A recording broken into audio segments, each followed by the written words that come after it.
দেখতে হবে, নাহলে তুমি পারবে না। এই যে আমরা যেরকমভাবে মুখস্থ করছি বলছি, পারবে না, কিছু না কিছু প্রবলেম থেকেই যাবে। হুম, এখানে বলে দিই একবার তাহলে। প্রথমে যে ইউনিভার্সিটিটা স্থাপিত হয়েছে ভারতের, কি নাম? কলকাতা ইউনিভার্সিটি, তারপরে হচ্ছে বোম্বাই ইউনিভার্সিটি, তারপরে মাদ্রাজ ইউনিভার্সিটি, তারপরে এলাহাবাদ ইউনিভার্সিটি। ঠিক আছে, Kolkata university, Bombay university, Madras university, তারপরে হচ্ছে এলাহাবাদ। নাম শুনেছ ক্যাবিনেট মিশন প্ল্যান, যেটা 1946 খ্রিস্টাব্দে এসেছিল। ঠিক আছে, ক্যাবিনেট মিশন প্ল্যান এসেছিল, তারপরে গণপরিষদ তৈরি করার ইস্যুটা এসেছিল। ক্যাবিনেট মিশন প্ল্যান 1946 খ্রিস্টাব্দে 24 তারিখে মার্চের দিকে এসেছে। ক্যাবিনেট মিশনে 3জন মেম্বার ছিল ইংরেজ। একজনের নাম হচ্ছে ক্যাবিনেট মিশনের হেড যে ছিল তার নাম হচ্ছে Lord Pethick Lawrence, A V Alexander, Sir Stafford Cripps. কি বললাম নাম? স্যার স্টেফোর্ড, এভি, প্রথমে হচ্ছে Lord Pethick Lawrence, A V Alexander আর স্যার স্টেফোর্ড ক্রিপস। এই স্টেফোর্ড ক্রিপস আবার 1942 খ্রিস্টাব্দে ক্রিপস মিশন বা ক্রিপস দৌত নিয়ে এসেছিল, যখন বিশ্বজুড়ে দ্বিতীয় বিশ্বযুদ্ধ চলছিল। ঠিক আছে, বিশ্বজুড়ে দ্বিতীয় বিশ্বযুদ্ধ চলছিল। বিশ্বযুদ্ধ কবে চালু হয়েছে? 1939 খ্রিস্টাব্দে। আবার বিশ্বযুদ্ধ শেষ হয়েছে কবে? 1945 খ্রিস্টাব্দে। পরীক্ষাতে আসেই কবে বিশ্বযুদ্ধ শেষ হয়েছে। আর বিশ্বযুদ্ধ শেষ হওয়ার শেষ দুটো ইস্যু ছিল জাপান। জাপানে দুটো বোমা পড়েছিল, একটা হচ্ছে তোমার কি হিরোশিমাতে, একটা হচ্ছে নাগাসাকিতে। ঠিক আছে, আর হচ্ছে হিরোশিমা যেটা আছে নাগাসাকি, হিরোশিমা হচ্ছে তোমার ওখানে লিটিল বয় পড়েছিল, আর হচ্ছে নাগাসাকিতে ফ্যাটম্যান। হিরোশিমা এবং নাগাসাকি কোথায় রয়েছে সেটা খুব ভালো করে পড়িয়েছি। 4টা আইল্যান্ডের নাম বলেছিলাম, হোকাইডো, হোনসু, কিউসু, আর যে 4টা দ্বীপ আছে। কোথায় লিটিল বয় পড়েছিল, কোথায় ফ্যাটম্যান পড়েছিল পড়তে হবে, জিওগ্রাফি থেকে ওটা দেখে নেবে। তাহলে 1942 খ্রিস্টাব্দে ক্রিপস মিশন এসেছিল। 1942 খ্রিস্টাব্দে ক্রিপস মিশন এসেছিল, হেড ছিল কে? Sir Stafford Cripps. ঠিক আছে, আর সেই স্টেফোর্ড ক্রিপস আবার 1946 খ্রিস্টাব্দে ক্যাবিনেট মিশনের সাথেও এসেছিল। ক্যাবিনেট মিশন 1946 খ্রিস্টাব্দে, সেই ক্যাবিনেট মিশনের হেড কে ছিল? ক্যাবিনেট মিশনের হেড কে ছিল? Lord Pethick Lawrence. সাথে আরও ছিল এভি আলেকজান্ডার এবং স্যার স্টেফোর্ড ক্রিপস। তারা গণপরিষদ রচনা করতে বলেছিল এবং গণপরিষদ গঠন হয়েছে। গণপরিষদ গঠন করার পরে প্রথম যে মিটিংটা গণপরিষদের, এটা তোমরা জানো, 9 তারিখে ডিসেম্বর মাসে 1946 খ্রিস্টাব্দে। 9 তারিখে 46 সালে 9 তারিখে ডিসেম্বর মাসে 1946 খ্রিস্টাব্দে গণপরিষদ প্রথম বসলো। এই গণপরিষদের প্রথম যে চেয়ারম্যান, অস্থায়ী চেয়ারম্যান, নাম কি ছিল? সচ্চিদানন্দ সিনহা। তারপরে সে 11 তারিখে রিপ্লেস হয়ে গেল। ঠিক আছে, আসলো কে? বাবু রাজেন্দ্র প্রসাদ। রাজেন্দ্র প্রসাদই তো গণপরিষদের স্থায়ী চেয়ারম্যান ছিল, তাই না? তারপরে গণপরিষদ যে যার মতো করে কাজ করেছে, মানে ড্রাফটিং কমিটির সদস্য ছিল ডক্টর বি.আর. আম্বেদকর, অ্যাডভাইসরি কমিটির হচ্ছে বি.এন. রাও, এরকম অনেকগুলো কমিটিগুলোর চেয়ারম্যানগুলোকে পড়তে হবে তোমাদের। এবার কি হচ্ছে, তার আগে একটা কমিশন আরও এসেছিল, যেটা হচ্ছে সাইমন কমিশন। সাইমন কমিশন সম্পর্কে আমরা বারবার অনেক ভালো করেই পড়েছি। সাইমন কমিশন কত সালে গঠিত হয়েছিল? সাইমন কমিশন কত সালে গঠিত হয়েছে বলে দাও। সাইমন কমিশন ক্লিয়ার থাকবে সবসময়, একদম মুখস্থ। সাইমন কমিশন গঠিত হয়েছে 1927 খ্রিস্টাব্দে 3 তারিখে, না 3 তারিখে কি 8 তারিখে নভেম্বর মাসে। ঠিক আছে, 1927 খ্রিস্টাব্দের 8 তারিখে নভেম্বর মাসে সাইমন কমিশন গঠিত হবে। 3 তারিখে ফেব্রুয়ারি মাসে সাইমন কমিশন ভারতে আসবে। যেদিন ভারতে আসবে সেদিন ভারতীয়রা কালো পতাকায় সাদা অক্ষরে লেখা সাইমন গো ব্যাক, ঠিক আছে, পতাকার সাথে স্লোগান দিচ্ছে সাইমন গো ব্যাক। আর এরা সাইমন কমিশন প্রথমে এসেছিল কোথায়? বোম্বাইতে। সেদিন মোটামুটি 50,000, কত বললাম, 50,000 তারও বেশি জনগণ সাইমন কমিশনকে প্রতিবাদ জানিয়েছিল সাইমন গো ব্যাক স্লোগানে, ঠিক আছে। কিন্তু সাইমন কমিশন তো যায়নি। কোন পতাকাতে বিক্ষোভ বললাম? যে কালো পতাকাতে। এটি একটি বিধিবদ্ধ সংস্থা বলেছিলাম, ইংল্যান্ডেরই একটা বিধিবদ্ধ সংস্থা, স্ট্যাচুটরি বডি। আর আছে কি, যে এটা সাইমন কমিশন তৈরি করেছিল কারা বলতে হবে? British government. সে সময় ব্রিটিশ প্রধানমন্ত্রী কে ছিল? 1927 খ্রিস্টাব্দে ব্রিটিশ প্রধানমন্ত্রী কে ছিল বলো? 1927 খ্রিস্টাব্দে ব্রিটিশ প্রধানমন্ত্রী ছিল, আমার ওখানে লেখা আছে, স্ট্যানলি বলডুইন। 1927 খ্রিস্টাব্দে ব্রিটিশ প্রধানমন্ত্রী কে ছিল? স্ট্যানলি বলডুইন। সে ছিল, সেখানে দুটো পার্টি, তিনটে পার্টি কাজ করে, একটা হচ্ছে কনজারভেটিভ পার্টি, একটা হচ্ছে লিবারাল পার্টি, একটা হচ্ছে লেবার পার্টি। তাহলে স্ট্যানলি বলডুইন সেই সময় ইংল্যান্ডের প্রধানমন্ত্রী ছিল, কনজারভেটিভ পার্টি থেকে বিলং করছিল, ঠিক আছে। তারপরে সেই সময় ভারত সচিব কে ছিল? ভারত সচিব ভারতে থাকে না, থাকে কোথায়? ইংল্যান্ডে, ঠিক আছে। ইংল্যান্ডের House of Commons, House of Lords অর্থাৎ ব্রিটিশ যে পার্লামেন্ট আছে সেটার সাথে ভারতে যে থাকে ভাইসরয়, তাদের দুজনের মধ্যে যোগাযোগ রক্ষা করে, কাজ চালায়, ঠিক আছে। সেটা সেই সময় ছিল বার্কেন হেড, অনেকে বিরকেন হেড বলে, সেও ছিল কনজারভেটিভ পার্টি থেকে। আর মনে রাখতে হবে এই সাইমন কমিশন যে আছে সেটাকে গঠন করার জন্য দাবি জানিয়েছিল কে? তো ভারতের ভাইসরয় ছিল লর্ড আরউইন, সে তার সময়ে গঠিত হয়েছিল। কিন্তু না, গঠিত হয়েছিল 1927 খ্রিস্টাব্দে, গঠিত হয়েছে 27 খ্রিস্টাব্দে, কিন্তু প্রপোজাল, ঠিক আছে, অনুরোধ, রিকোয়েস্ট জানিয়েছিল লর্ড রিডিং, তার আগের জন, ঠিক আছে। অনেক কারণ আছে। 1920 সালের পর থেকে ও এসেছে 21 সালে, 21 থেকে 26 সালের মধ্যে অনেকগুলো টুকরো টুকরো ঘটনা ঘটেছে, ঠিক আছে।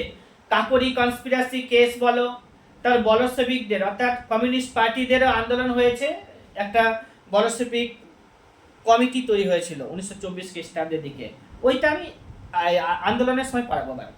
কাকরি কনস্পিরাসি কেসে কারের ফাঁসি হয়েছিল 1925 খ্রিস্টাব্দে তৈরি হয়েছিল। এরকম অনেক টুকরো টুকরো ঘটনা ঘটেছে, যারা চৌরি চৌরার ইনসিডেন্ট হয়েছে, এগুলো মানে দেখে তার একটু প্রবলেম হয়েছিল, প্রবলেম ফিল করেছিল যে কেন এই ঘটনাগুলোকে ঘটছে, সেগুলোর একটা তদন্ত করা উচিত। কি করলে 1919 খ্রিস্টাব্দে একটা আইন পাস হয়েছে, মন্টেগু চেমস্ফোর্ড শাসন সংস্কার। মন্টেগু চেমস্ফোর্ড শাসন সংস্কার 1919 খ্রিস্টাব্দে তৈরি হয়েছিল এবং চালু হয়েছিল কবে? 21 খ্রিস্টাব্দে। এবার আইনটা পাস হয়েছে আর চালু হচ্ছে, তার মাঝেই অনেকগুলো আন্দোলন তৈরি হয়ে গেছে। স্যার সিডনি রাওলাটের নেতৃত্বে কমিশন গঠিত হয়েছিল, রাওলাট কমিশন। সেই রাওলাট কমিশনের দ্বারা 1919 খ্রিস্টাব্দে রাওলাট আইন পাস হয়ে গেল।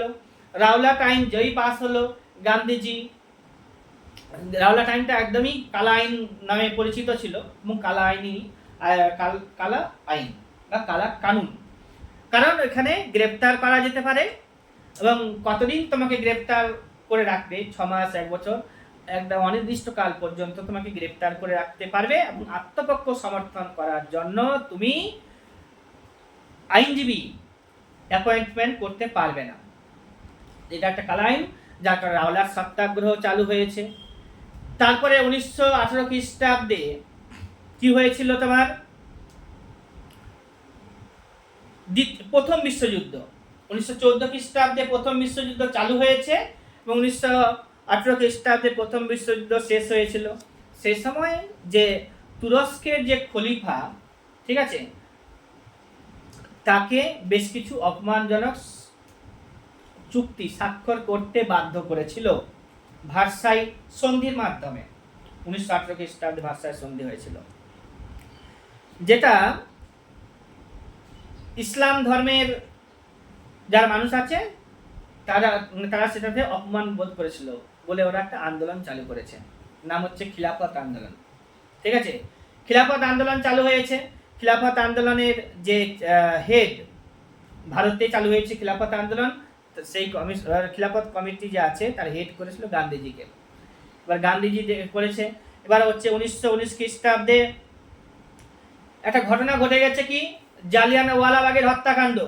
1919 খ্রিস্টাব্দের 13 তারিখে এপ্রিল মাসে, ঠিক আছে, বৈশাখী পূর্ণিমার দিনে কোথায়? পাঞ্জাবের জালিয়ানওয়ালাবাগ নামক, বাগ মানে বাগান, ওইখানে একটা মেলার আয়োজন হয়েছিল বৈশাখী পূর্ণিমার। আর সেই সময়ই তার আগে কিছুদিন আগে, 2-4 দিন আগে, কি নাম জানো, দুটো লোক যারা রাওলাট আইনের প্রতিবাদ করেছিল,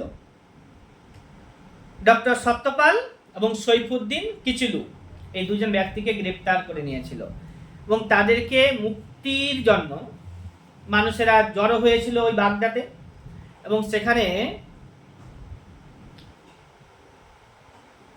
গুলি চালিয়ে ছিল। ঠিক আছে, গুলি চালিয়ে অনেক জনের প্রাণ বিনাশ হয়েছে এবং সেই দিনই একটা সান্ধ্য আইন জারি করেছিল। ঠিক আছে, জারি করার কারণে যে যার নিজের আত্মীয় স্বজনদেরকেও দেখতে পায়নি, সবারই বডি, মুখ, চোখ কালো হয়ে গেছিল। এগুলোর প্রতিবাদে গান্ধীজির যে কাইজার হিন্দ, রবীন্দ্রনাথ ঠাকুরের নাইটহুড ইত্যাদি উপাধিগুলোকে ফিরিয়ে দিয়েছে ইংরেজদের কাছে। এবং গান্ধীজি এই সময় একটা উক্তি বা কথা বলেছিল যে this satanic government can not be mended, it must be ended. এগুলো হয়েছে। সেই সময়ে আবার গান্ধীজি একটা আন্দোলন চালু করছে 1920 খ্রিস্টাব্দে। এটা 19 খ্রিস্টাব্দের ঘটনা। 20 খ্রিস্টাব্দে গান্ধীজি অসহযোগ আন্দোলন চালু করবে। এই অসহযোগ আন্দোলন 1922 খ্রিস্টাব্দের দিকে শেষ হয়ে যাবে। গান্ধীজি 1920 অসহযোগ আন্দোলন চালু হয়েছে 1920 খ্রিস্টাব্দের 1 আগস্ট, যেদিনে তিলক মারা গেছে। 1920 খ্রিস্টাব্দের 1 আগস্ট গান্ধীজি এই চালু করছে অসহযোগ আন্দোলন। সেই দিনেই আবার তিলক, বাল গঙ্গাধর তিলক মারা যাচ্ছে। ঠিক আছে, এবং সেই দিনে তহবিল গঠন করা হয়েছিল, কি তিলক তহবিল। তিলক তহবিল কোন আন্দোলনের সময় গঠন করা হয়েছিল? তো অসহযোগ আন্দোলনের সময় গঠন করা হয়েছিল। সেই সময় আবার অসহযোগ আন্দোলনটা যখন বন্ধ হয়ে গিয়েছিল, সুভাষচন্দ্র বসু 1920 খ্রিস্টাব্দে ICS পরীক্ষায় পাস করে ইংল্যান্ডের আন্ডারে সেটা চাকরি করবে না, এসে গেছে গান্ধীজির সাথে মিশেছে, সাক্ষাৎ করেছে। গান্ধীজি তাকে চিত্তরঞ্জন দাসের সাথে মিশতে বলেছিল।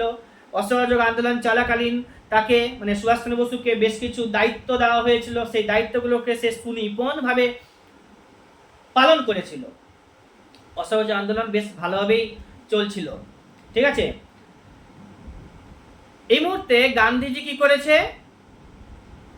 অসহযোগ আন্দোলনকে স্থগিত করেছে চৌরি চৌরার ঘটনার কারণে।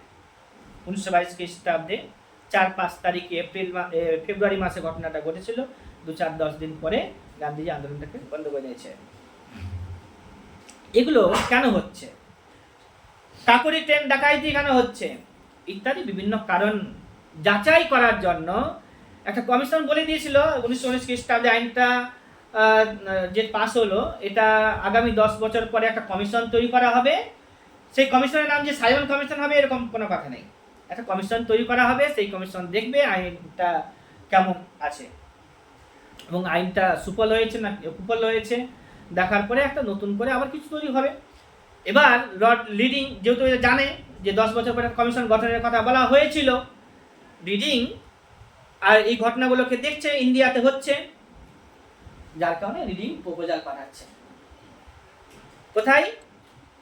বার্কেনহুডের থ্রুতে হাউস অফ মানে ব্রিটিশ পার্লামেন্টে, যে একটা কমিশন তৈরি করা হোক। এবার 1928 খ্রিস্টাব্দে ইংল্যান্ডে কি আছে? নির্বাচন। 1928 খ্রিস্টাব্দে ইংল্যান্ডে নির্বাচন আছে। এবার এই সময় কিন্তু ক্ষমতায় ছিল কে? কনজারভেটিভ পার্টি ক্ষমতাটা ছিল। আর কনজারভেটিভ পার্টিরা সহজেই ভারত থেকে চলে যেতে রাজি হয় না, ঠিক আছে? আর কোনো কিছু মানে সমস্ত কিছু কনজারভেটিভ মানে হচ্ছে রক্ষণশীল দল, এরা যা যেমন আছে ভারতকে যেমন শোষণ করছে, শোষণ করেই যাবে।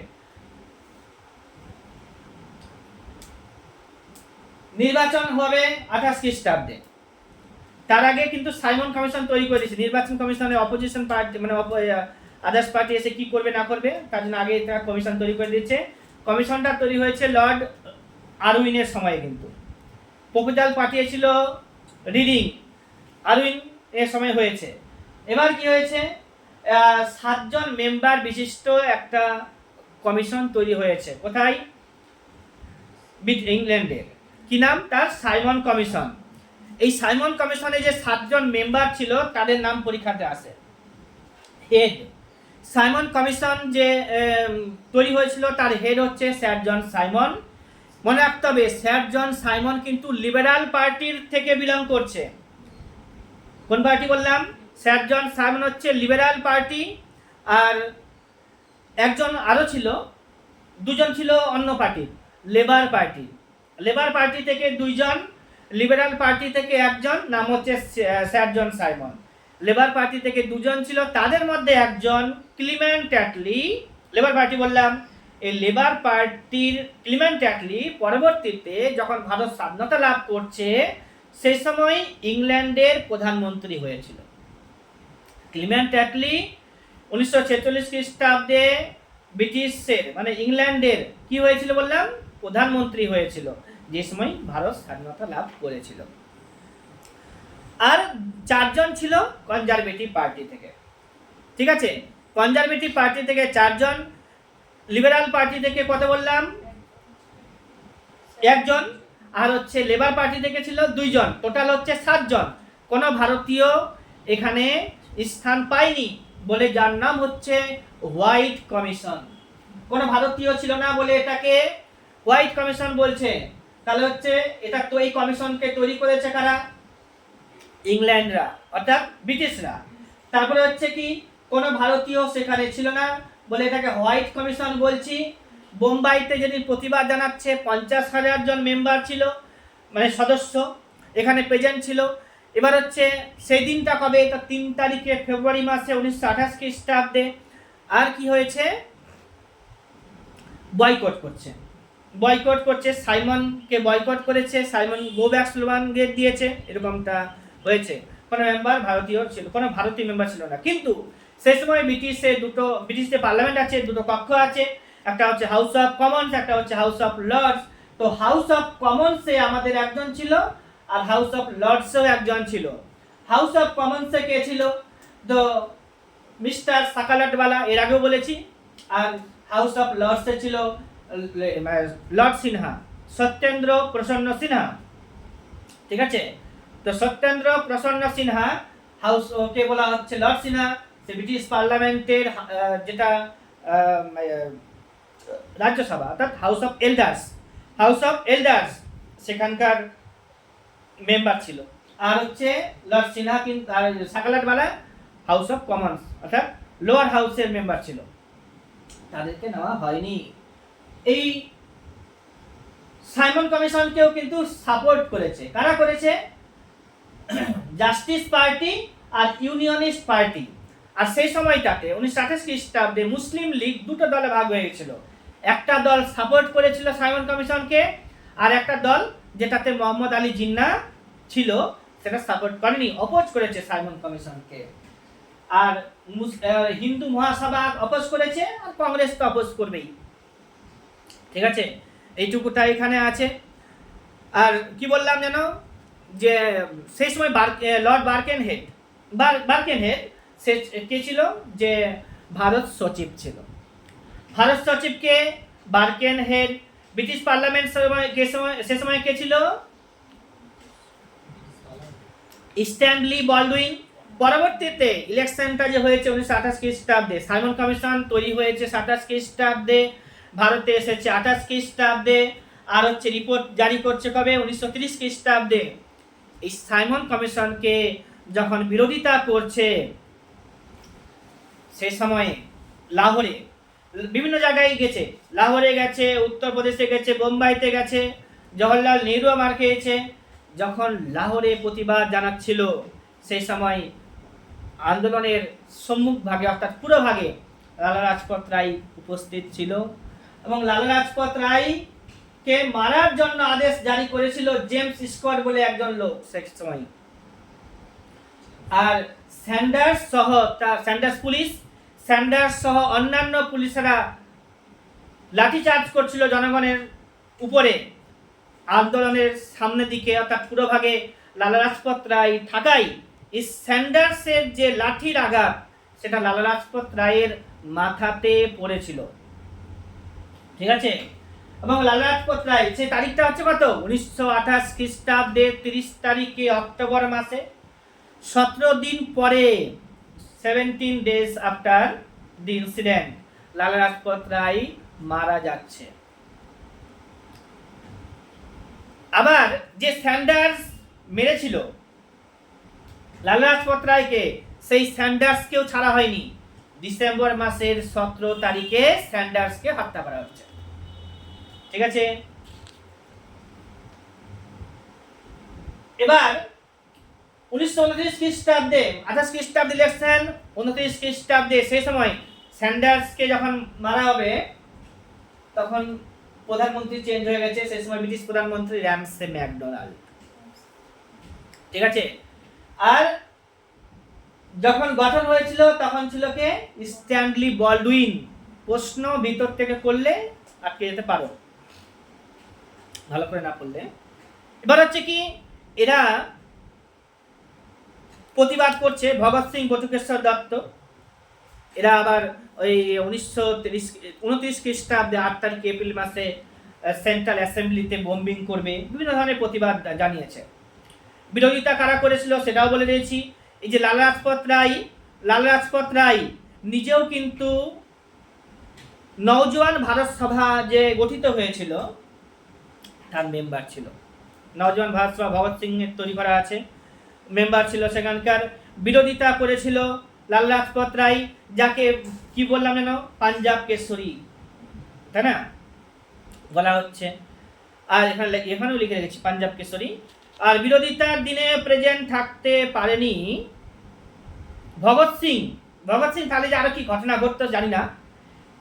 যেদিন লালা লাজপত রায় মার খাচ্ছে সেদিন কিন্তু ভগৎ সিং প্রেজেন্ট থাকতে পারেনি, ঠিক আছে। ভগৎ সিং সেদিন প্রেজেন্ট থাকতে পারেনি, নাহলে আরো কিছু ঘটনা ঘটতো ভালোভাবে।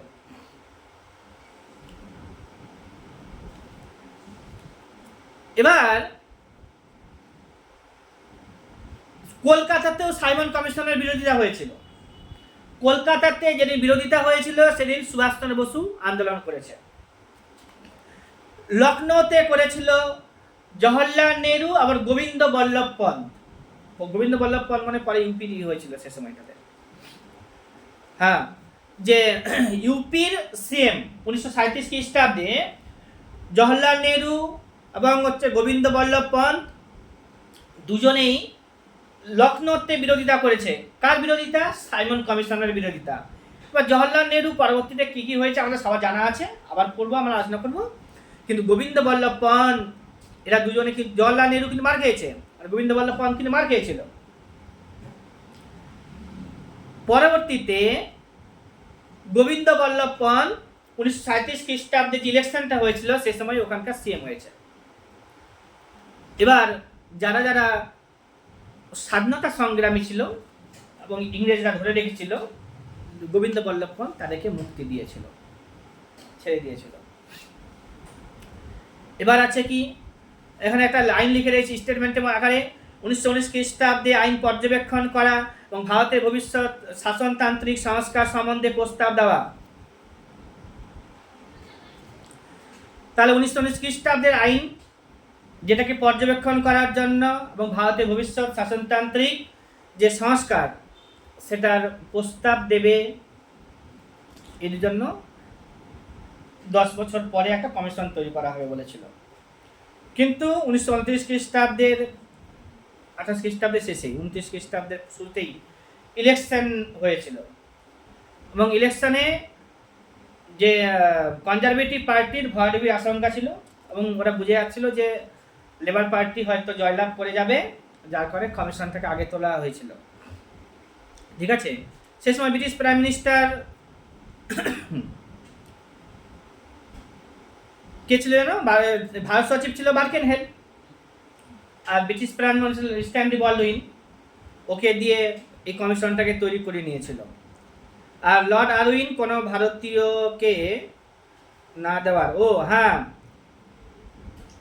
কেন কোনো ভারতীয়ই এই কমিশনের মেম্বার ছিল না? কেন মেম্বার ছিল না? হয়তো একজনকে হতে পারত, কিন্তু লর্ড আরউইন যে আছে না, সে ব্রিটিশ প্রধানমন্ত্রীকে রিকোয়েস্ট করেছিল যে কোনো ভারতীয়কে নেবেন না, ভারতীয়রা সব পাঠিয়ে দিবে, মানে বিরোধিতা করে দিবে, বা ভালোভাবে সেটাকে তদন্ত করতে পারবে না। তো ভারতীয়দেরকে দিতে বারণ করেছিল। কে বারণ করেছিল?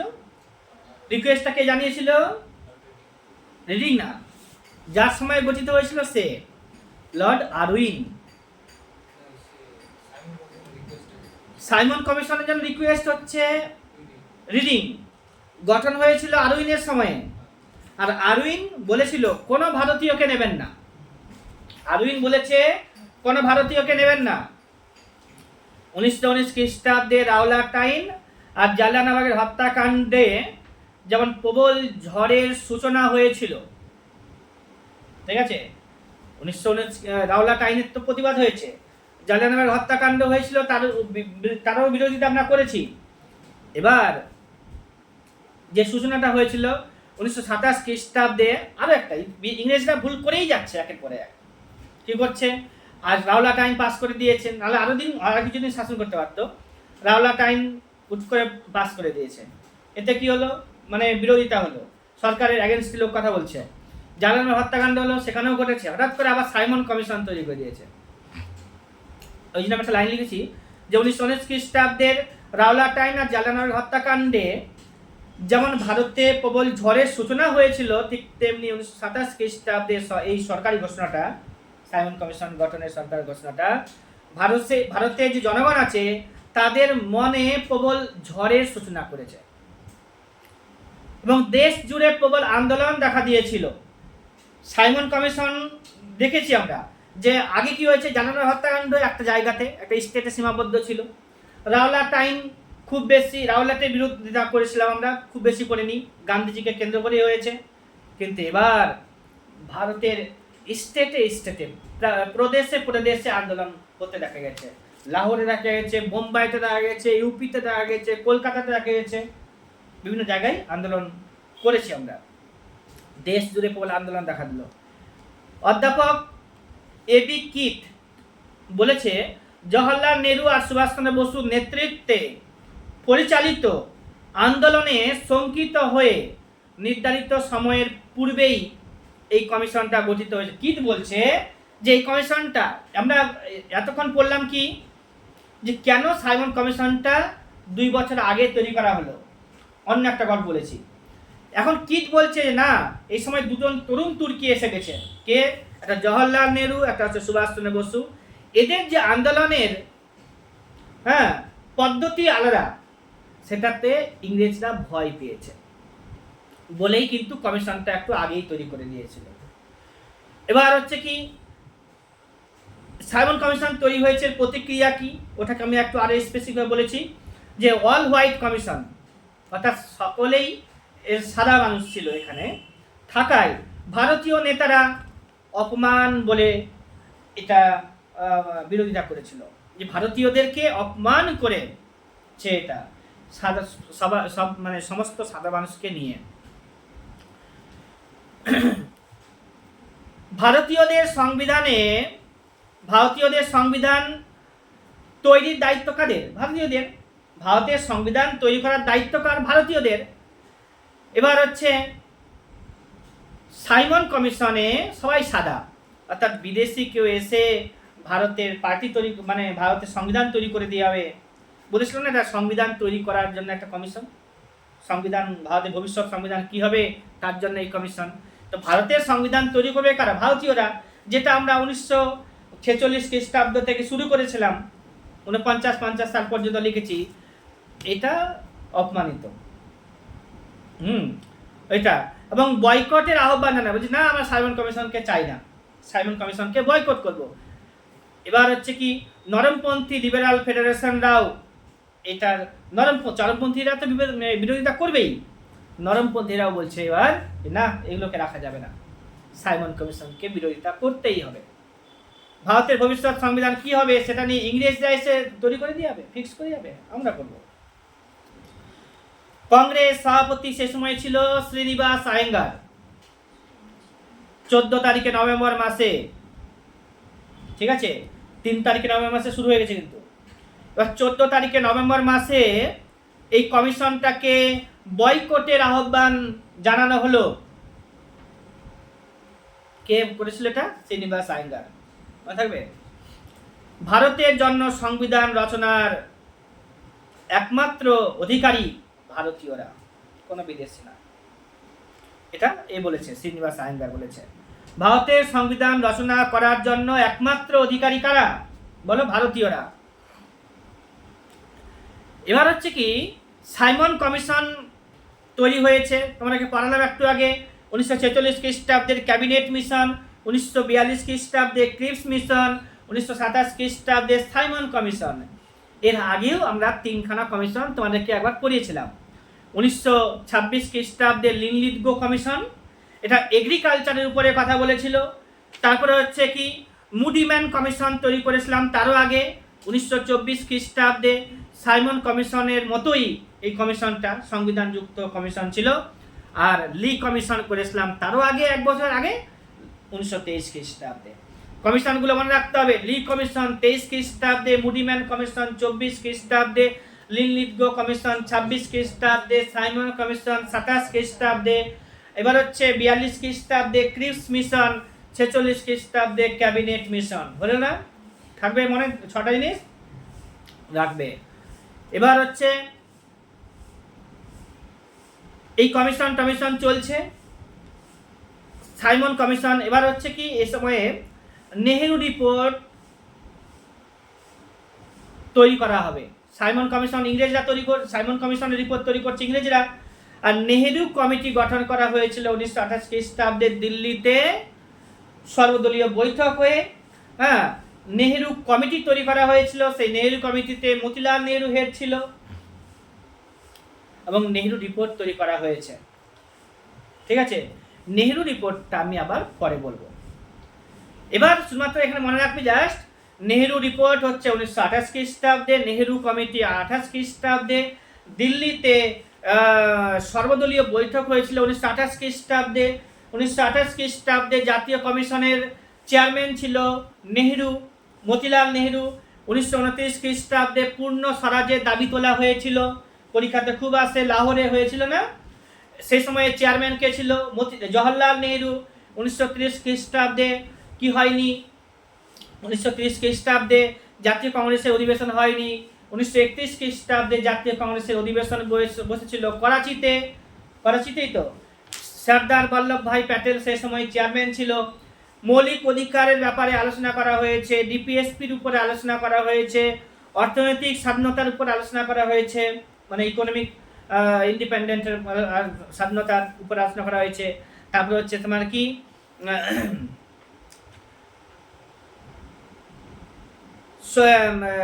কি যেন আছে না ডিপিএসপিতে, অর্থনৈতিক স্বাধীনতা, কর্মের অধিকার, ঠিক আছে, সামাজিক অধিকার ইত্যাদি যতগুলো কথা আছে সবগুলোই 1931 খ্রিস্টাব্দের অধিবেশনেই তোলা হয়েছিল। সে সময় সর্দার বল্লভভাই প্যাটেল জাতীয় কংগ্রেসের অধিবেশনে চেয়ারম্যানশিপ ছিল। আর হচ্ছে 31 খ্রিস্টাব্দে, আর এটা 31 খ্রিস্টাব্দে ওটা গেল। তারপরে 34 খ্রিস্টাব্দে হচ্ছে তোমার রাজেন্দ্র প্রসাদ জাতীয় কংগ্রেসের চেয়ারম্যান হবে। 1935 খ্রিস্টাব্দে হয়নি। 36 খ্রিস্টাব্দে হচ্ছে, আর 37 খ্রিস্টাব্দে জওহরলাল নেহেরু। 36 খ্রিস্টাব্দে লখনৌতে, 37 খ্রিস্টাব্দে ফৌজপুরে, ফৌজপুরটা হচ্ছে গ্রামে, ফৌজপুরটা গ্রামে জাতীয় কংগ্রেসের অধিবেশন প্রথমবার গ্রামে হচ্ছে। এবার হচ্ছে কি 38 খ্রিস্টাব্দে, 39 খ্রিস্টাব্দে জওহরলাল নেহরু, 1938 খ্রিস্টাব্দে জওহরলাল নেহরু চেয়ারম্যান ছিল হরিপুরাতে, হরিপুরাতে সুভাষচন্দ্র বসু। 38 খ্রিস্টাব্দে ত্রিপুরাতে হচ্ছে সুভাষচন্দ্র বসু 39 খ্রিস্টাব্দে। এবার হচ্ছে ত্রিপুরী অধিবেশন যখন হয়েছিল জাতীয় কংগ্রেসের, সে সময়ে গান্ধীজির একজন স্বনামধন্য প্রার্থী পট্টভি সীতারামাইয়াকে সুভাষচন্দ্র বসু পরাজিত করেছিল, যার পরে গান্ধীজি অধিবেশনগুলোতে সে কংগ্রেসের সভাগুলোতে প্রেজেন্ট থাকছিল না, উপস্থিত থাকছিল না বলে সভাতে অনেক লোক কম থাকছিল। এবার সুভাষচন্দ্র বসু ভেবেচিন্তে দেখলো যে এই জাতীয় কংগ্রেসের থেকে আমার কোনো লাভ হবে না। 1939 খ্রিস্টাব্দে কলকাতাতেই একটা বিশেষ অধিবেশন হলো, আর সুভাষচন্দ্র বসু জাতীয় কংগ্রেস থেকে সরে গেল, ঠিক আছে। এবং সে সময় জাতীয় কংগ্রেসের চেয়ারম্যান হলো বিশেষ অধিবেশনে বাবু রাজেন্দ্র প্রসাদ, যে রাজেন্দ্র প্রসাদ এর আগেও 1934 খ্রিস্টাব্দে হয়েছিল, তারপরে 39 খ্রিস্টাব্দে সরে গেল। এবার হচ্ছে 1939 খ্রিস্টাব্দের 3 মে সুভাষচন্দ্র বসু তৈরি করছে কি ফরওয়ার্ড ব্লক পরীক্ষাতে আসবে, ঠিক আছে। 1939 খ্রিস্টাব্দে যুদ্ধও চালু হবে। সুভাষচন্দ্র বসুর কার্যকলাপ দেখে ইংরেজরা ভীত সন্ত্রস্ত হয়ে যাচ্ছিল বলে সুভাষচন্দ্র বসুকে বেশ কিছু অপরাধে মানে ওর উপরে বেশ কিছু মামলা দিয়ে তাকে তার বাড়িতে মানে জেলে ভর্তি করা হলো। শরীর খারাপ হওয়ার কারণে তাকে তার বাড়িতেই কি করা হয়েছিল, অন্তরীণ করে রাখা হয়েছিল। সুভাষচন্দ্র বসু সেখান থেকে 1941 খ্রিস্টাব্দের 17 তারিখে জানুয়ারি মাসে পালিয়ে যাবে। পালানোর রুটটা বলেছিলাম, ঠিক আছে, মনে রাখতে হবে। কোথায় যেন কলকাতার এরগিন রোড থেকে উত্তরপ্রদেশ লখনৌ, লখনৌ থেকে হচ্ছে পেশাওয়ার, পেশাওয়ার থেকে হচ্ছে তোমার গোমো থেকে পেশাওয়ার, তারপরে কাবুল, তারপরে হচ্ছে মস্কো, তারপর মানে রাশিয়া মস্কো, তারপরে হচ্ছে তোমার জার্মানি, তারপরে হচ্ছে জাপানে গেছে। এটা হচ্ছে তার রুট, পালানোর রুট। এবার হচ্ছে সুভাষচন্দ্র বসু সম্পর্কে আমরা একটা আলাদা ক্লাস নিব, কারণ ওটা এর আগেও বলেছি, ওটাকে তুলে দেবো আমরা হচ্ছে অনলাইনে। 1939 খ্রিস্টাব্দে 1935 খ্রিস্টাব্দে ভারত শাসন আইন পাস হয়েছিল, ঠিক আছে। ভারত শাসন আইনের পরে 1937 খ্রিস্টাব্দে ইলেকশন হয়েছিল। ইলেকশনটাতে সে সময় 11টা প্রভিন্স ছিল, 8টাতে কংগ্রেস সরকার গঠন করেছিল। সে সময়ে প্রদেশগুলোতে যারা আজকে সিএম বলছি, চিফ মিনিস্টার বলছি, প্রদেশ মানে রাজ্যে, সেই সময় কিন্তু প্রধানমন্ত্রী বলা হতো। 2টাতে অন্যান্য করেছিল, 1টাতে মনে হয় কোন দল করেছিল, 8টাতে কংগ্রেস করেছিল, মনে রাখো, ওটা আমি পরে বলছি। এরা মুসলিম লীগ করেছিল 1টাতে, 2টাতে জনতা ছিল, 1টাতে মুসলিম লীগ, আর হচ্ছে তোমার 8টাতে হচ্ছে কংগ্রেস। কংগ্রেস 1939 খ্রিস্টাব্দে সরকার থেকে নেমে যাবে, কারণ 1939 খ্রিস্টাব্দে দ্বিতীয় বিশ্বযুদ্ধ চালু হবে এবং ইংরেজদের পক্ষে ভারতীয়রা যুদ্ধে অংশগ্রহণ করেছে এরকম একটা ঘোষণা করবে ইংল্যান্ড থেকে। সে সময় ইংল্যান্ডের প্রধানমন্ত্রী, যেটা ভারতীয়দেরকে ভালো লাগবে না, ওরা সরকার থেকে নেমে যাবে। সরকার থেকে নেমে যাওয়ার কারণে মুসলিম লীগের আনন্দ হবে, কারণ ওরা একটা দলে একটাতে স্টেটে ছিল, ওরা মুক্তি দিবস পালন করেছে। 22 তারিখে ডিসেম্বর মাসে 1939 খ্রিস্টাব্দে মুসলিম লীগ মুক্তি দিবস পালন করেছিল, আর কংগ্রেস তো সরকার থেকে নেমে গেছে। 1940 খ্রিস্টাব্দে জাতীয় কংগ্রেসের অধিবেশন বসবে, রামগড় অধিবেশন। সেই সময়ে চেয়ারম্যান কে থাকবে, youngest chairman of Indian National Congress, কি নাম,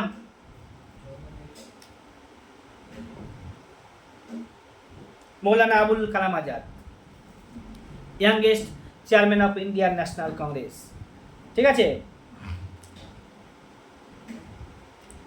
ও অনেকদিনই ছিল, 45-46 সাল পর্যন্ত সে ছিল। তারপরে আচার্য জেবি কৃপালনি আসবে।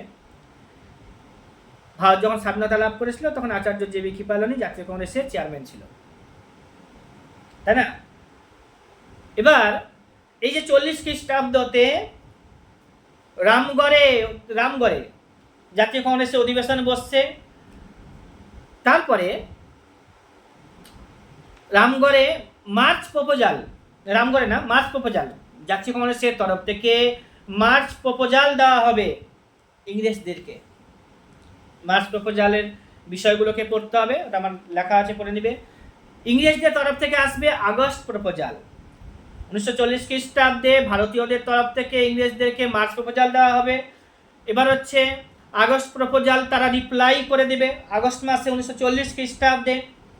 1941 খ্রিস্টাব্দে সুভাষচন্দ্র বসু পালিয়ে যাবে। 42 খ্রিস্টাব্দে ভারত ছাড়ো আন্দোলন চালু হচ্ছে। ভারত ছাড়ো আন্দোলন দ্বিতীয় বিশ্বযুদ্ধের সময়ে, সে সময় ব্রিটিশ প্রধানমন্ত্রী ছিল উইনস্টন চার্চিল। গান্ধীজিকে যে হাফ নেকেড বেগার বলেছিল, অর্ধনগ্ন ফকির, ব্রিটিশ প্রধানমন্ত্রী উইনস্টন চার্চিল হাফ নেকেড বেগার বলেছিল। ডু অর ডাই স্লোগান গান্ধীজির তরফ থেকে এসেছিল ভারত ছাড়ো আন্দোলনে, তাই না? এবার সাইমন কমিশন, এখানে কিপস মিশন আসছে 1942 খ্রিস্টাব্দে। এই পোস্ট ডেটেড চেক অনেক ক্রাশিং ব্যাংক বলবে গান্ধীজি, ঠিক আছে। আর জওহরলাল নেহরু বলবে কি, দাসত্বের গরদ, ঠিক আছে। Charter of slavery, charter of slavery কে বলেছে? Jawaharlal Nehru. Post dated cheque বলেছে কে? Gandhiji. Do or die slogan কার? গান্ধীজির, তাই না? ভারত ছাড়ো আন্দোলন চালু হয়েছিল কবে? 1942 খ্রিস্টাব্দে 9 তারিখে অগাস্ট মাসে। 8 তারিখে প্রপোজালগুলো নেওয়া হয়েছিল যে আন্দোলন করছি, কাল সকালবেলা থেকে সবাই বেরিয়ে আসবেন, আন্দোলন করবো। ভোরবেলা হতে না হতেই সবাইকে গ্রেপ্তার করে নিল। লিডার যারা ছিল সবকে তুলে নিয়েছে ব্রিটিশ পুলিশ। থাকলো না আন্দোলনের লিডার, নেই। ভারত ছাড়ো আন্দোলনে কোনো লিডার ছিল না। একজন মহিলা ছিল অরুণা আসফ আলী, যাকে ভারত ছাড়ো আন্দোলনের নায়িকা বলা হয়, বুঝতে পারছো? 1942 খ্রিস্টাব্দে যে ভারত ছাড়ো আন্দোলন হয়েছিল তার নায়িকা বলা হচ্ছে কাকে? অরুণা আসফ আলীকে।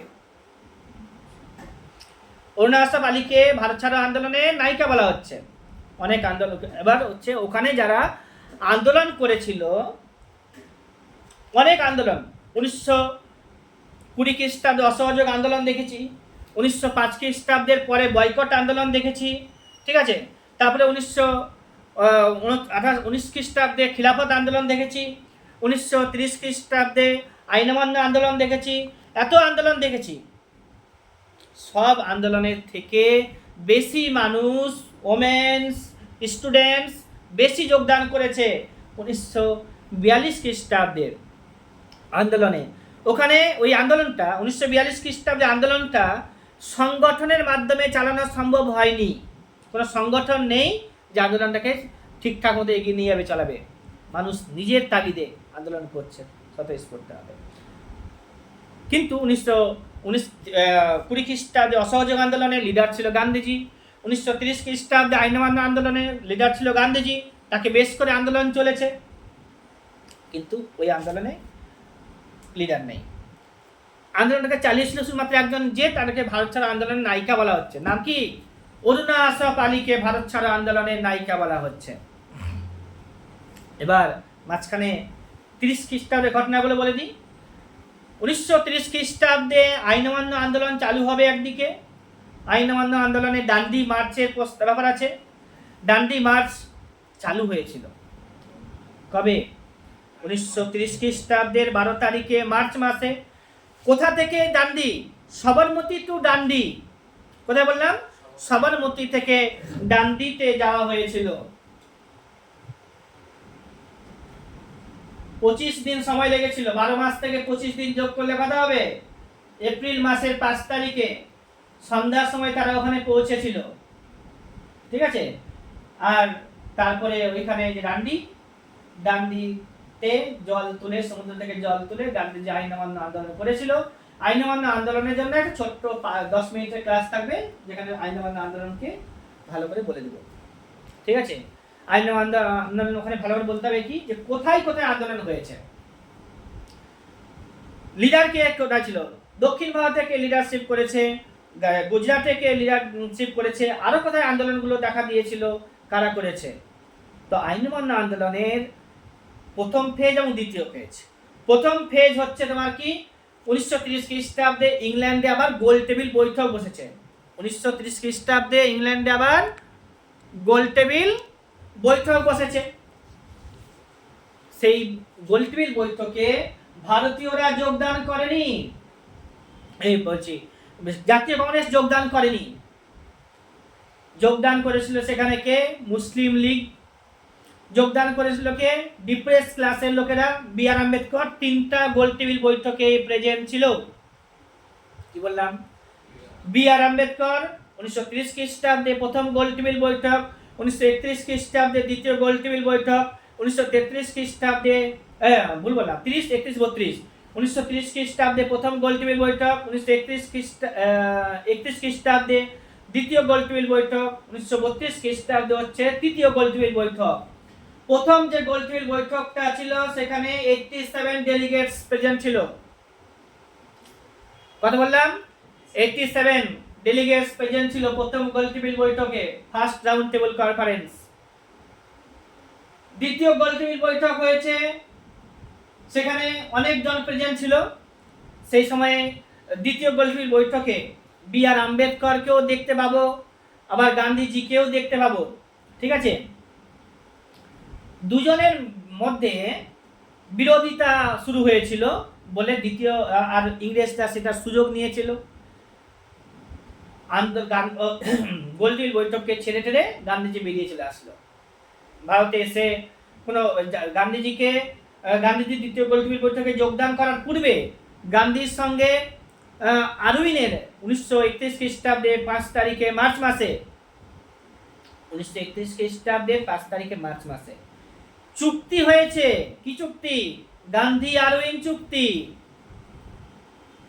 তার পরে গান্ধী যোগদান করেছে দ্বিতীয় গোল টেবিল বৈঠকে, কিন্তু কোনো সুযোগ সুবিধা করতে পারেনি জাতীয় কংগ্রেসকে বলে গান্ধীজি চলে এসেছে। গান্ধীজি এসে আবার আন্দোলন চালু করছে 1932 খ্রিস্টাব্দে। সেই জন্য জাতীয় কংগ্রেস যায়নি, অনেকেই যায়নি, মাত্র 46 জন মেম্বার মানে মানুষ ওইখানে গেছে গোল টেবিল বৈঠকে। তার মধ্যে বি আর আম্বেদকর ছিল। 3টি গোল টেবিল বৈঠকে বি আর আম্বেদকর। গান্ধীজি কোনটাতে? দ্বিতীয়টাতে। জাতীয় কংগ্রেস কোনটাতে? শুধুমাত্র দ্বিতীয়টাতে। ঠিক আছে, তারপরে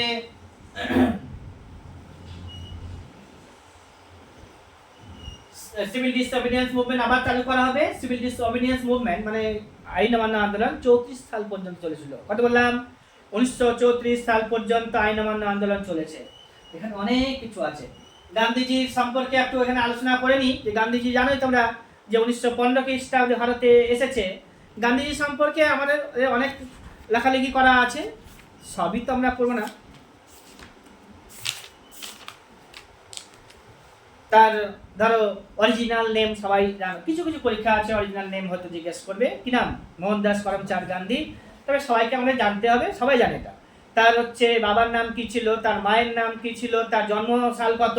এই আসবে 2 তারিখে অক্টোবর মাস। হ্যাঁ, আমরা সেদিনটাকে কি দিবস পালন করি? অহিংসা দিবস। তো হচ্ছে কি ডেট 1948 খ্রিস্টাব্দে 30 তারিখে জানুয়ারি মাসে, এটা জানতে হবে আমাদেরকে, কারণ ওই যে তাকে তো মেরে দিয়ে দিয়েছিল না বিড়লা হাউসে, জানোই তোমরা। ওর প্রফেশন কি? লয়ার। ইংল্যান্ডে গিয়েছিল প্রথমে কবে? 88 সালে। কত বললাম? কত? 88। 1888 সালে গেছে। ডিগ্রি লাভ করেছে কত সালে? 3 বছর পড়তে হয়, 3 বছর পরে ডিগ্রি লাভ করলো। তারপরে হচ্ছে সে নাটালে চলে যাবে। নাটালে গিয়ে সে নাটাল ইন্ডিয়ান ন্যাশনাল কংগ্রেস তৈরি করবে, NINC, Natal Indian National Congress. South আফ্রিকাতে তৈরি করেছে 1894 খ্রিস্টাব্দে। ঠিক আছে, তারপরে 1901 থেকে 1901-এ জাতীয় কংগ্রেস 1900 সালের দিকে আবার ও আসবে ইন্ডিয়াতে। এবার 1901 খ্রিস্টাব্দে জাতীয় কংগ্রেসের কলকাতা অধিবেশন হবে। সেই সময় গান্ধীজি যোগদান করবে। প্রথমবার গান্ধীজি যোগদান করছে কলকাতা অধিবেশনে 1901 খ্রিস্টাব্দে। তারপরে আবার ফনিক ফার্ম তৈরি করবে দক্ষিণ আফ্রিকা ডারবানে 1904 খ্রিস্টাব্দে, 3 খ্রিস্টাব্দে চলে যাবে। চলে যাওয়ার পরে ফনিক ফার্ম তৈরি করবে 1904 খ্রিস্টাব্দে। তারপরে হচ্ছে কি টলস্টয় ফার্ম তৈরি করবে সাউথ আফ্রিকার জোহান্সবার্গে, ওটা করবে তোমার হচ্ছে 10 সালে, ঠিক আছে। তারপর হচ্ছে অল ইন্ডিয়া খাদি ভান্ডার তৈরি করবে গান্ধীজি, এটা একটু পরেই বলবো, 1923 খ্রিস্টাব্দে তৈরি করবে অল ইন্ডিয়া খাদি। আর হচ্ছে কি গান্ধীজি জাতীয় কংগ্রেসে একবারই চেয়ারম্যান হয়েছিল 1924 খ্রিস্টাব্দে। কোথায়? বেলগাঁওতে। বেলগাঁও কোথায় অবস্থান করছে? কর্ণাটকে। বেলগাঁও বর্তমানে কর্ণাটকে আছে। 1924 খ্রিস্টাব্দে জাতীয় কংগ্রেসের চেয়ারম্যান হয়েছিল। তার আগে চিত্তরঞ্জন দাস ছিল। এবার চিত্তরঞ্জন দাস চেয়ারম্যান ছিল 1922-23 খ্রিস্টাব্দে, ঠিক আছে, জেলে থাকাকালীন চেয়ারম্যান, ওর পপুলারিটি ভালো ছিল। 1923 খ্রিস্টাব্দে চিত্তরঞ্জন দাস আর দল তৈরি করেছিল, কি নাম? স্বরাজ্য পার্টি। চিত্তরঞ্জন দাস আর মতিলাল নেহরু, বেশি দিন এটা দলটা চলেনি। স্বরাজ্য পার্টি চিত্তরঞ্জন দাস তৈরি করেছিল, সভাপতি ছিল সেখানে। এবার হচ্ছে কি তোমার নেহরুও ছিল সেখানকার, সভাপতি ছিল চিত্তরঞ্জন দাস, আর হচ্ছে সম্পাদক ছিল সেখানকার কি নাম? মতিলাল নেহরু। যে কি নাম বললাম? স্বরাজ্য দল। স্বরাজ্য দলটা তৈরি করেছিল এই কারণে যে সময় ব্রিটিশ সরকারের, অর্থাৎ ব্রিটিশ সরকারের যে কমিটি আছে সেখানে প্রবেশ করবে, আইনসভায় প্রবেশ করবে, আইনসভায় প্রবেশ করে সরকারকে ভেতর থেকে আঘাত করবে, এটা হচ্ছে স্বরাজ্য দলের উদ্দেশ্য, ঠিক আছে। এবার হচ্ছে ইন্ডাস্ট্রি তৈরি করবে, ইন্ডাস্ট্রি থেকেও ইন্ডাস্ট্রিয়ালাইজেশন করার জন্য সেটা ব্যাপারটা ছিল, এখানে লেখা আছে। আর 1923 খ্রিস্টাব্দে ইলেকশন হয়েছিল, বলেছিলাম তোমাদেরকে এর আগে অনেক বলেছি যে দলটা তৈরি হলো 4-5 মাসের মধ্যে, পরেই ইলেকশন ছিল, বেশি প্রচার করতে পারেনি, তারপরেও কিন্তু স্বরাজ্য দল ভালো ফল করেছিল। বাংলাতেই 85টার মধ্যে 47টা সিট পেয়েছিল 23 খ্রিস্টাব্দে, সরকার গঠন করেছিল বাংলাতে, ঠিক আছে। তারপরে মধ্যপ্রদেশেও একদম সংখ্যাগরিষ্ঠতা লাভ করেছিল, 54টা সিট সেখানকার রাজ্যের, 41টা সিট পেয়ে গেছে শুধুমাত্র স্বরাজ্য দল। আর একটা কি সেই সময় সেন্ট্রাল অ্যাসেম্বলি, অর্থাৎ যেমনি লোকসভা পড়ি আমরা, তো সেখানেও ভোট হয়েছিল, 101টা সিট সেন্ট্রাল অ্যাসেম্বলিতে, সেখানে 45টা সিট লাভ করে গেছে শুধুমাত্র তোমার হচ্ছে স্বরাজ্য দল। ইউপিতে বোম্বাইতেও ভালো ফল করেছিল স্বরাজ্য দল। বলে দিলাম গান্ধীজি সম্পর্কে, গান্ধীজি আন্দোলন করবে তার আগে এটা হয়ে গেল, হ্যাঁ। চিত্তরঞ্জন দাস কিন্তু 25 খ্রিস্টাব্দে মারা যাবে, মারা গেলে আর এরা সরকার চালাতে পারবে না, কারণ মতিলাল নেহরু, চিত্তরঞ্জন দাস মতিলাল নেহরু কংগ্রেসে ঢুকে গেছে। এবার হচ্ছে কি গান্ধীজির যে একটা অটোবায়োগ্রাফি আছে না, মাই এক্সপেরিমেন্ট উইথ ট্রুথ, গান্ধীজির অটোবায়োগ্রাফি নিজের থেকে লিখেছে, ওটা 1925 খ্রিস্টাব্দে রচনা করেছিল, ঠিক আছে। 24 খ্রিস্টাব্দে অধিবেশনে চেয়ারম্যান হলো, 25 খ্রিস্টাব্দে মাই এক্সপেরিমেন্ট উইথ ট্রুথ লিখেছে। গান্ধীজি একটা বই লিখেছিল না ট্রাভেলিং করার সময়, ঠিক আছে, ওটা হচ্ছে হিন্দ স্বরাজ বই, 1909 খ্রিস্টাব্দে রচনা করেছিল। গান্ধীজি সত্যাগ্রহ সভা তৈরি করেছে 1919 খ্রিস্টাব্দে, ঠিক আছে। অল ইন্ডিয়া খিলাফত কমিটি তৈরি করেছে 1919 খ্রিস্টাব্দে, চেয়ারম্যান ছিল। নন কোঅপারেশন মুভমেন্ট সবাই জানে 20 খ্রিস্টাব্দে, সেই দিন তিলক মারা যাবে। অল ইন্ডিয়া খাদি ভান্ডার বললাম একটু আগে, 1923 খ্রিস্টাব্দে তৈরি করেছিল গান্ধীজি। সবরমতী আশ্রম চলে আসো 17 খ্রিস্টাব্দে।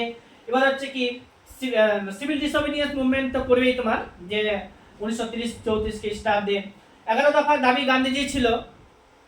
গান্ধীজির যে 11 দফা দাবি সেটা 1930 খ্রিস্টাব্দের 31 তারিখে জানুয়ারি মাসে গান্ধীজি 11 দফা দাবি জানিয়েছিল ইংরেজদের কাছে। তোমাদেরকে 11 দফা দাবি বারবার করিয়েছিলাম যে ইনটক্সিকেশন যেগুলো আছে, ঠিক আছে, অর্থাৎ মদ এগুলোর উপরে তোমার হচ্ছে কি করতে বারণ করেছিল, যে ওগুলো বন্ধ করতে বলেছিল। তারপরে আছে কি দাঁড়াও, 11 দফা দাবিটা একটু বলে দিচ্ছি। 11টা দাবি ভালো করে মুখস্থ রাখবে, হ্যাঁ, আমাদের প্রশ্ন হয়ে যাচ্ছে।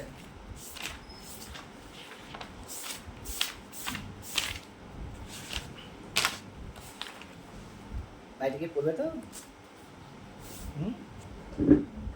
পড়তে হবে না, শুধুমাত্র কি করতে হবে, অন রাখতে হবে মোবাইলটাকে অন রাখতে হবে। কিন্তু মনে রাখবে যে মোবাইল অন রেখে আবার মাইন্ডটাকে আপসেট করে দিলে হবে না, ওই দিকে তাকাতে হবে। ইনটক্সিকেশন অর্থাৎ লিকার জাতীয় যে জিনিসগুলো আছে সেগুলোকে বাদ দিতে হবে, প্রহিবিট করতে হবে। আর কি আছে, রুপি আর স্টার্লিং টাকা, মানে টাকা তো না, কারেন্সি। রুপি হচ্ছে ইন্ডিয়ান কারেন্সি, স্টার্লিং ওদের কারেন্সি। এর মধ্যে যে রেশিওটা আছে সেটা কমাতে হবে। ভারতের টাকার দাম 1 টাকা আর স্টার্লিং এর দাম 100 টাকা, তাহলে ওইখান থেকে একটা জিনিস আমি কিনবো তো 100 টাকার দিক কিনতে হবে, এরকমটা না কম হবে। ল্যান্ড রেভিনিউ কমাতে হবে। সল্ট ট্যাক্স কমাতে হবে, সল্ট ট্যাক্সটাকে দেখতে হবে। রিডিউস করতে হবে মিলিটারি এক্সপেন্ডিচার। সব টাকা মানে ভারতের টাকা, ভারতের হচ্ছে তোমার হচ্ছে জিডিপি খরচ করে দিচ্ছে তোমার কে, ভারতের ট্যাক্স খরচ করে দিচ্ছে ইংরেজরা এসে তাদের সৈন্যবাহিনীগুলোকে মজবুত রাখার জন্য। সব টাকা ইংল্যান্ডে চলে যাচ্ছে ঘুরে ফিরে, ওটা যাতে কমে। এবার হচ্ছে কি, সিভিল অ্যাডমিনিস্ট্রেশন চালাতে যে খরচটা হচ্ছে, এই খরচটা এতটা চালানো যাবে না, খরচটা কি করতে হবে, কমাতে হবে, ঠিক আছে। আর কাস্টম ডিউটি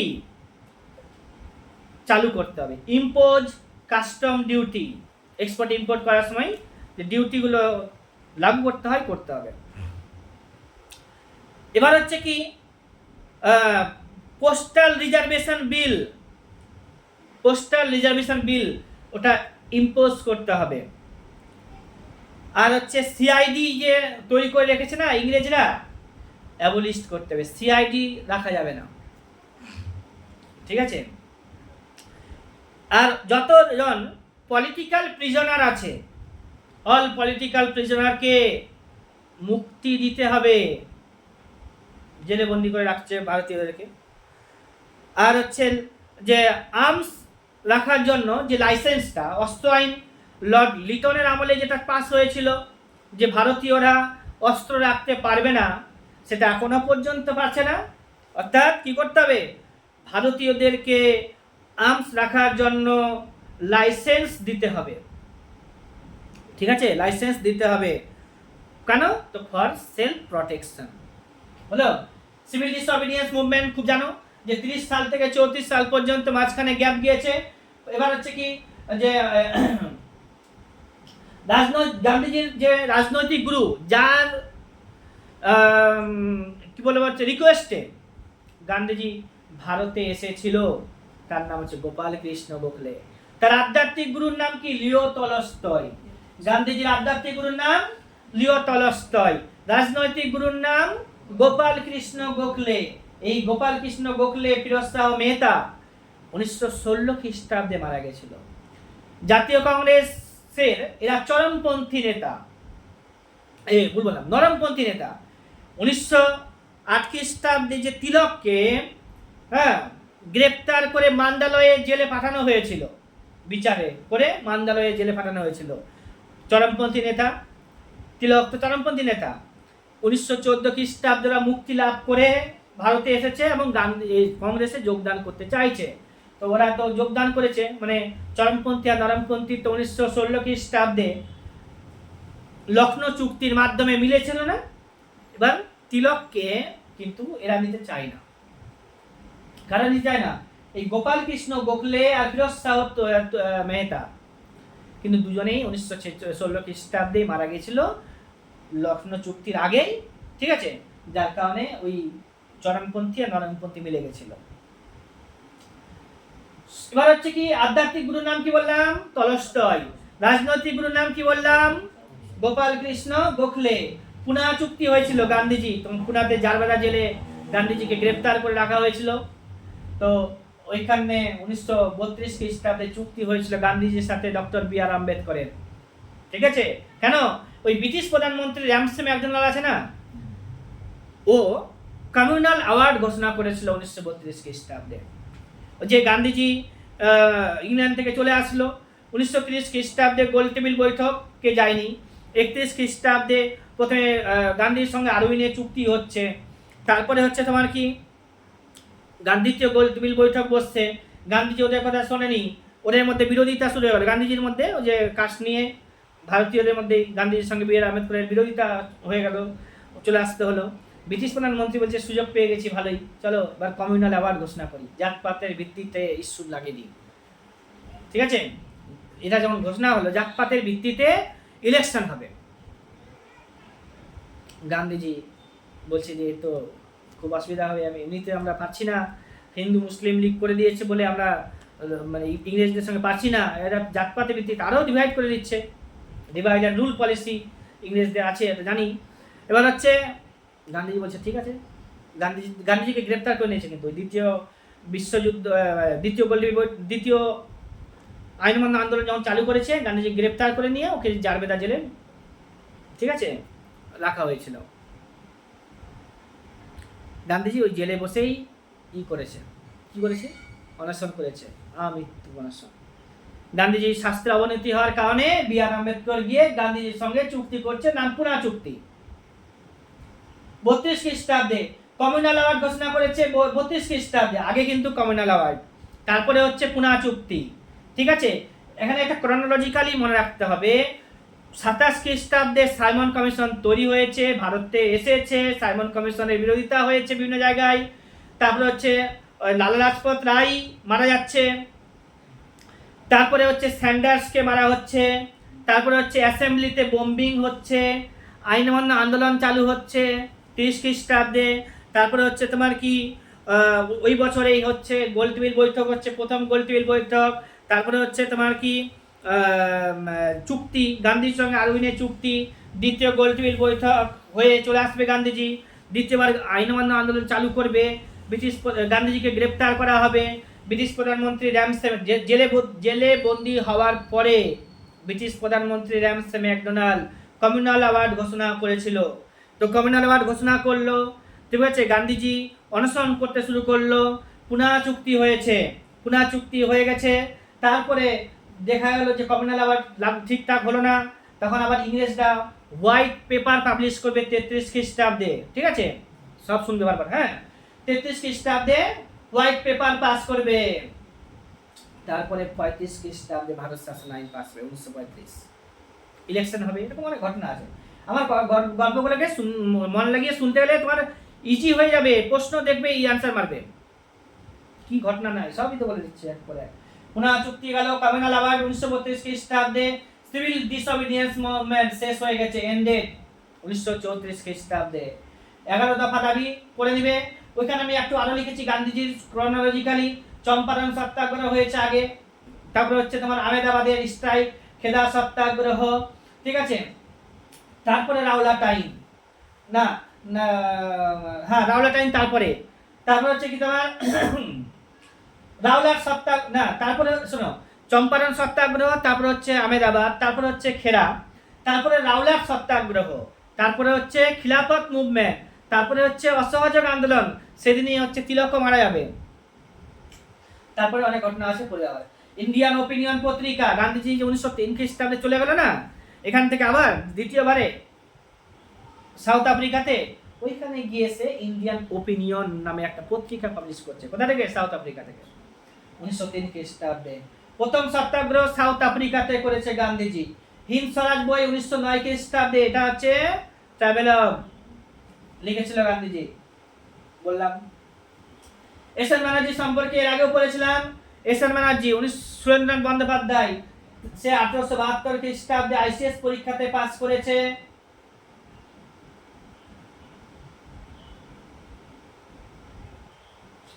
হ্যাঁ, 1932 খ্রিস্টাব্দে গান্ধী আরেকটা করেছে, all India anti untouchability league. Harijan কথাটা গান্ধীজি ব্যবহার করেছে। All India anti untouchability league কে? বলে গান্ধীজি। এস এন ব্যানার্জি যেটা আছে, সুরেন্দ্র বন্দ্যোপাধ্যায় রাষ্ট্রগুরু বলছি, তোমরা জানোই সবাই। সে ভারত সভা তৈরি করেছে, ইন্ডিয়ান অ্যাসোসিয়েশন 1876 খ্রিস্টাব্দে। তার ইস্যু ছিল 3টা। লর্ড লিটনের সময়ে হয়েছিল। লর্ড লিটনের সময়ে আর্মস অ্যাক্ট পাস হয়েছে, সিভিল সার্ভিসের বয়স কমানো হয়েছে, সংবাদপত্র যেটা দেশীয় ভাষায় সংবাদপত্র আইন পাস করেছিল। দেশীয় ভাষায় সংবাদপত্র নিষিদ্ধ আইন, ভুল করবে না, দেশীয় ভাষায় সংবাদপত্র নিষিদ্ধ আইন, যেটা পরবর্তীতে রিপন আসার পরে ওটা তুলে দেওয়া হয়েছিল, তাই না? তো এই এস এন ব্যানার্জি 1972 খ্রিস্টাব্দে কি করেছিল বলো? আইসিএস পরীক্ষায় পাস করেছিল। 4 জন সে বছর পাস করেছিল না? এস এন ব্যানার্জিকে পোস্টিং দেওয়া হয়েছিল কোথায়? আসামে। তা ওখান থেকে সাসপেন্ড করা হয়েছে, তাকে পদচ্যুত করা হয়েছে। তারপরে হচ্ছে তোমার কি, হ্যাঁ, ওই এইটুকুটাই জানো। বেঙ্গলি পত্রিকার সম্পাদক রাষ্ট্রগুরু বলা হচ্ছে। ওই যে বলেছিল সারা ভারতে আগুন জ্বলে উঠবে বাংলা ভাষায়, হ্যাঁ। আর গান্ধীজি বলেছে কি, সারা হিন্দুস্তান মে জ্বালামুখী ফুটেগি, ঠিক আছে, এটা বলেছে এই দেশে কি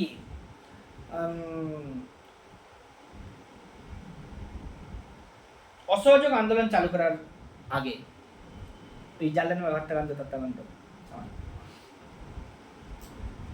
দেখে নাও, এখানে আমি লিখেছি দাদাভাই নওরোজির নাম একটু তুমি পেয়ে যাবে, যে জাতীয় কংগ্রেসের 3বার চেয়ারম্যান হয়েছিল। জাতীয় কংগ্রেসে 3বার চেয়ারম্যান হয়েছে, 1886 খ্রিস্টাব্দে, 1886 খ্রিস্টাব্দে, 1893 খ্রিস্টাব্দে এবং 1906 খ্রিস্টাব্দে। স্বরাজ কথাটা তুলেছে দাদাভাই নওরোজি। এবার হচ্ছে 3বার জাতীয় কংগ্রেসের পভার্টি অ্যান্ড আনমিটিস রুল ইন্ডিয়া, তার লেখা আছে। তো হচ্ছে ড্রেন অফ ওয়েলথের কথা আছে বলেছে। আর দাদাভাই নওরোজি যে ড্রেন অফ ওয়েলথ আছে না, সেটাকে স্যার সৈয়দ আহমেদ খানের নাম শুনেছে না? AMU তৈরি করেছিল, আলিগড় মুসলিম ইউনিভার্সিটি, ও বিরোধিতা করেছিল।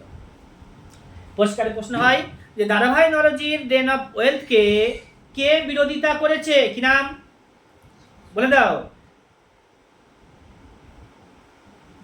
স্যার সৈয়দ আহমেদ খান। কি বললাম? স্যার সৈয়দ আহমেদ খান এটা বিরোধিতা করেছে। দাদাভাই নওরোজি কতবার জাতীয় কংগ্রেসের চেয়ারম্যান হয়েছে? 3বার। জাতীয় কংগ্রেস কবে তৈরি হয়েছে বলেছিলাম?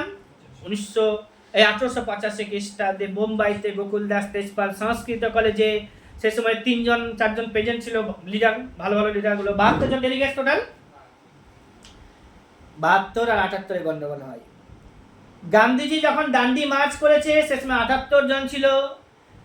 গান্ধীজিকে ধরলে কিন্তু 78+1, 78 জন গান্ধীজির ফলোয়ার্স।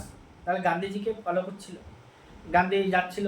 আর লাখ লাখ মানুষ যখন গান্ধীজি যাচ্ছে না, যখন মনে হবেই লাখ লাখ মানুষ রাস্তায় দাঁড়িয়ে আছে। যেমন ধরো এখানে একটা কোনো একটা স্টার আসছে, সবাই লাইন ধরে যাচ্ছে, গান্ধীজি তখন তো সব থেকে বড় স্টার, গোটা ইন্ডিয়ার একটা ফিগার। যখন আসবে তো লাখ লাখ মানুষ কি করছে? নমস্কার করছে, হ্যাঁ। তারপর হচ্ছে তোমার কি নমস্কার করছে, আশীর্বাদ দিচ্ছে, ইত্যাদি দিচ্ছে লাখ লাখ মানুষ। গান্ধীজি চলে গেল 25 দিন ধরে। তো ওই ঘটনাটা ঘটেছিল। এবার হচ্ছে জাতীয় কংগ্রেস যখন তৈরি হচ্ছে, জাতীয় কংগ্রেস যখন তৈরি হচ্ছে, কোথায় লিখেছি ঘটনাটা আমি? হ্যাঁ, A.O. হিউম, দাদাভাই নওরোজি, দীনেশ সুবাচা, 3 জনের নাম মনে রাখবে, প্রেজেন্ট ছিল। এখানে একজনের নাম ঢুকাবে আবার, কে? ওই যে এস এন ব্যানার্জি। আর বলে দিবে যে কে প্রেজেন্ট ছিল না।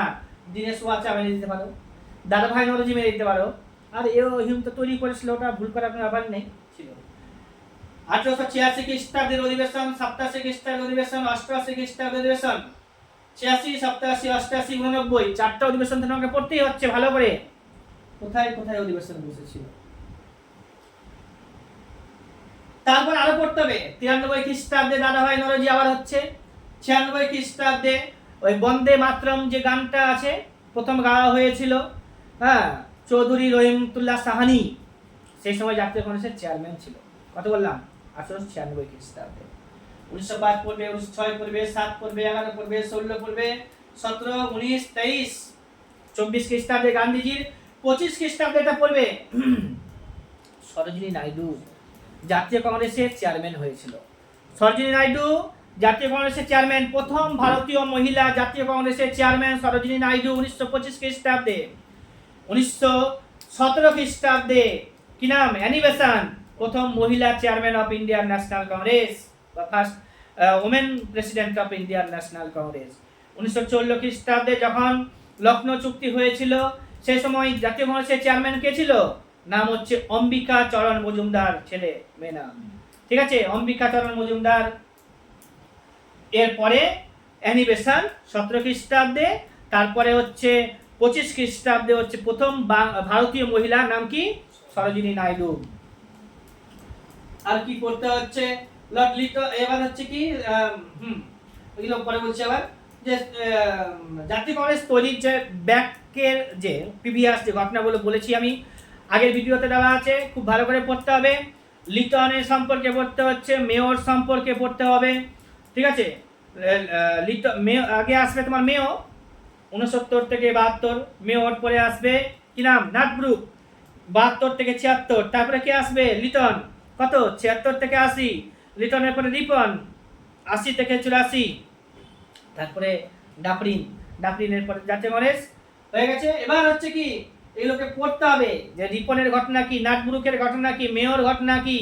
মেয়র সময় সেন্সাস চালু হয়েছিল, প্রথম সেন্সাস। এবার হচ্ছে রিপনের সময় প্রথম ফ্যাক্টরি আইন, রিপনটা যখন চলে গেছিল না, ল্যান্ডস্লাইন মনে হয়, ওর সময় আবার দ্বিতীয় ফ্যাক্টরি আইন কত, 1891 খ্রিস্টাব্দে। প্রথম ফ্যাক্টরি আইন কবে, 1881 খ্রিস্টাব্দে। সেন্সাস, রেগুলার সেন্সাস কবে, 81 খ্রিস্টাব্দে, তাই না। প্রথমবার সেন্সাস হয়েছে কার আমলে, তো মেয়র আমলে, 1872 খ্রিস্টাব্দে। তারপর 9 বছর থেকে কন্টিনিউ হচ্ছে। প্রথম ভারতীয় আইসিএস অফিসারের নাম কি, রবীন্দ্রনাথ ঠাকুরের কাকা সত্যেন্দ্রনাথ টেগোর, 1863 খ্রিস্টাব্দে। তারপরে হচ্ছে এস.এন. ব্যানার্জি, তাই না, এগুলো সব পড়তে হবে। এবার হচ্ছে কি Lahore session of Indian National Congress, একটু আগে পড়ে নিলাম। পুনাতে কি হয়েছে, ও Lahore session of Indian National Congress হচ্ছে 1929 খ্রিস্টাব্দে, সেখানে পূর্ণ স্বাধীনতার দাবি তুলেছিলাম। তারপরে হচ্ছে তোমার কি Congress Socialist Party, formation of Congress Socialist Party, Acharya Narendra Dev ও জয়প্রকাশ নারায়ণের 34 খ্রিস্টাব্দের ঘটনা। আর কি পড়তে হবে, 3টা আইন পড়তে হবে। 1909 খ্রিস্টাব্দের আইন, যেখানে কমিউনাল সিস্টেমটাকে প্রথম যুক্ত করা হয়েছিল, মুসলিমরা আলাদা হবে আর কংগ্রেসটা আলাদা হবে ভোটে দাঁড়াবে। তারপরে 1919 খ্রিস্টাব্দে আইন পড়তে হবে, 1935 খ্রিস্টাব্দে আইন পড়তে হবে, 47 খ্রিস্টাব্দে আইনটা পড়তে হবে। আর 1937 খ্রিস্টাব্দে জেনারেল ইলেকশন হয়েছিল, 11টা রাজ্য ছিল সে সময়ে, 8টাতে কংগ্রেস, 2টাতে জোড়াতালি, 1টাতে হচ্ছে মুসলিম লীগ তৈরি করেছিল সরকার, ফরওয়ার্ড ব্লক গান্ধীজি সুভাষচন্দ্র বসুর বলে দিয়েছি। তিলক নাম শুনেছো, তিলকের নাম, তিলক কে ছিল, ভালো একজন স্বাধীনতা সংগ্রামী, চরমপন্থী লিডার। তিলক সম্পর্কে আমি কি লিখেছি, হ্যাঁ, তিলকের আগের ঘটনা, তিলক তো মহারাষ্ট্র থেকে বিলং করে, তো মহারাষ্ট্রতে প্রথম বিপ্লবী আন্দোলন চালু হয়েছিল, নাম হচ্ছে বাসুদেব বলবন্ত ফারকে, মহারাষ্ট্র থেকে, okay father of arm revolution বলা হয়, ঠিক আছে। আরব দেশের এডেনের জেলে মারা গিয়েছিল, চক্রপাল হাজরার বইয়ে প্রথম ওই চ্যাপ্টারটা যখনই মহারাষ্ট্রে বিপ্লবী আন্দোলন চালু হবে এখানে আছে। এবার হচ্ছে তিলক মারাঠা পত্রিকা, কেশরী পত্রিকা, গণপতি উৎসব, শিবাজী উৎসবের সাথে যুক্ত, হ্যাঁ ওইটা গেছে। তো তিলকের 3টা কথার কথা বলেছিলাম সেদিন, স্বরাজ্য, স্বদেশ, বয়কট, ঠিক আছে। এই কথাগুলো সে কেশরী পত্রিকাতে তুলেছিল, ওখানে বলেছিল যে আমাদের nation is like a tree which the কি আছে original trunk was the Swarajya and branches আর কি হচ্ছে স্বদেশ এন্ড বয়কট, ঠিক আছে। লাইনটা মনে রাখার চেষ্টা করবে। তারপরে হচ্ছে তোমার কি, যারা একটু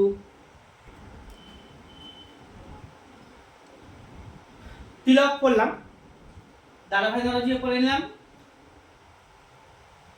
আর কি আছে জানো, ভগৎ সিং এর নাম অনেক শুনেছি আমরা। ভগৎ সিং 1931 খ্রিস্টাব্দের 24 তারিখে মার্চ মাসে তো ফাঁসিতে ঝুলানো হবে বলেছিলাম। ভগৎ সিংকে ঝোলানো হয়েছে মার্চ মাসে, লাহোর থেকে। কোথায় বললাম? লাহোরেই ওকে গ্রেফতার করে রাখা হয়েছিল, জেলে, লাহোরের জেলে।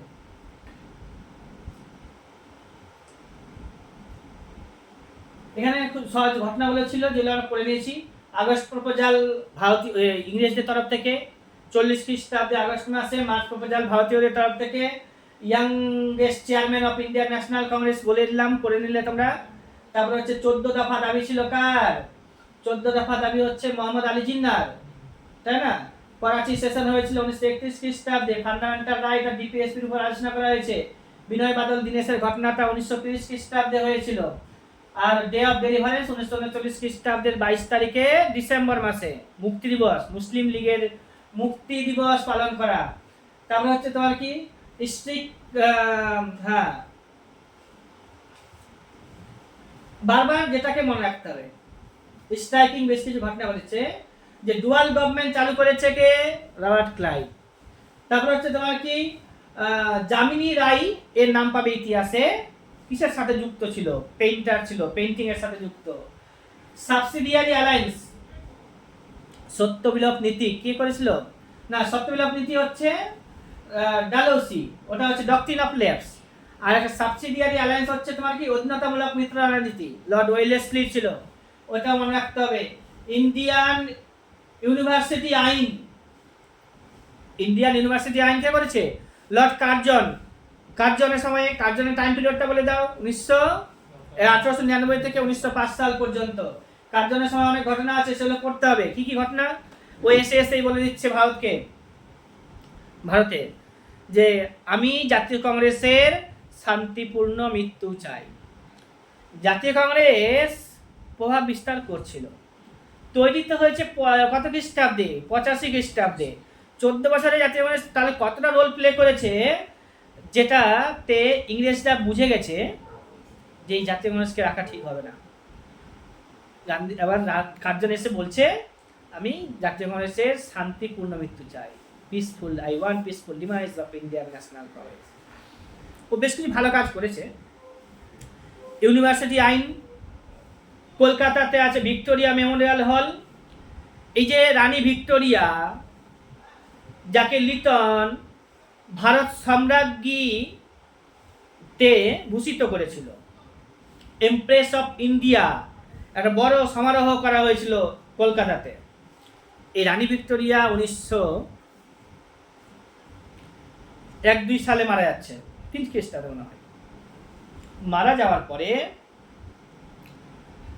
এই লর্ড কার্জন ভিক্টোরিয়া মেমোরিয়াল হল তৈরি করবে কলকাতাতে, এবং সেটাকে সংরক্ষণ করার জন্য এনসিয়েন্ট মনুমেন্ট প্রিজার্ভেশন আইন পাস করবে। ঠিক আছে? ইউনিভার্সিটি আইন, র্যালে কমিশন, এগুলো সবই ওর সময় হয়েছে, লর্ড কার্জনের সময়। হিন্দু মহাসভা তৈরি করেছিল মদন মোহন মালব্য।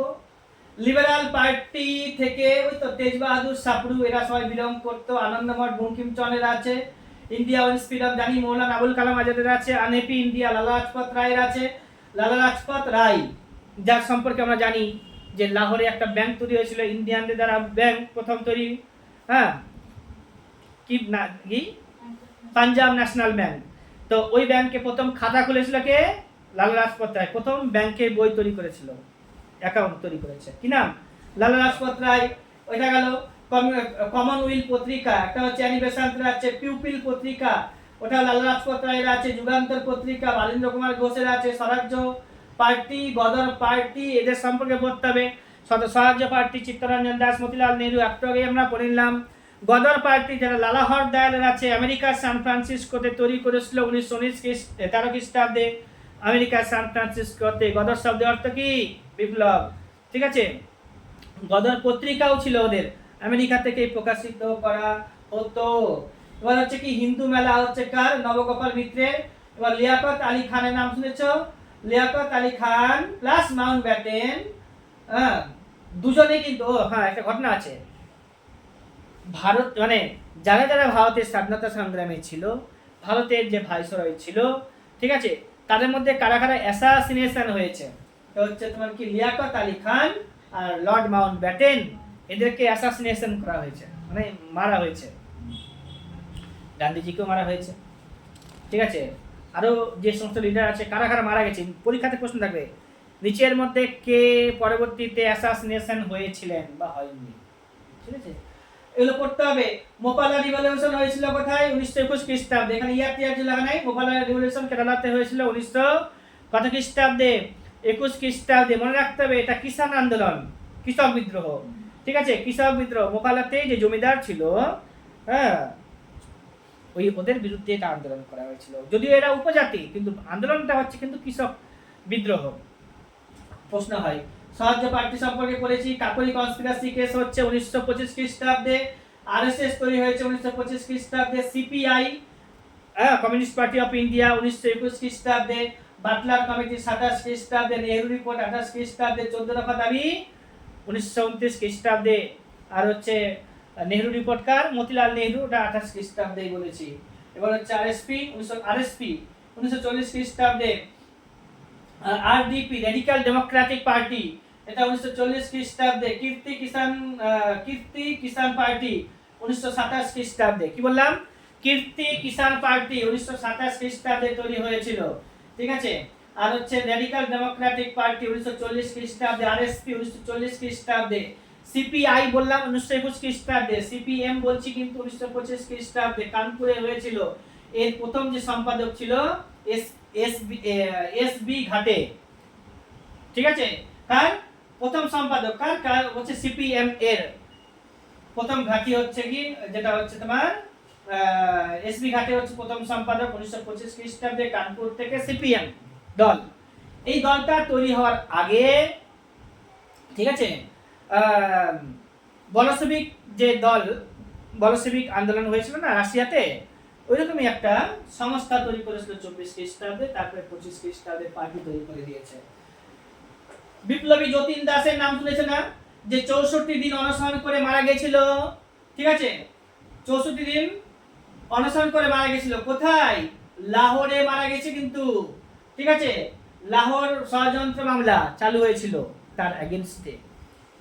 কি নাম বললাম? বিপ্লবী যতীন দাস। যতীন দাস 1929 খ্রিস্টাব্দে 13 তারিখে সেপ্টেম্বর মাসে 63 দিন অনশন করে লাহোরের জেলে মারা গেছে। লাহোর কনস্পিরাসি কেস তার এগেইনস্টে ছিল।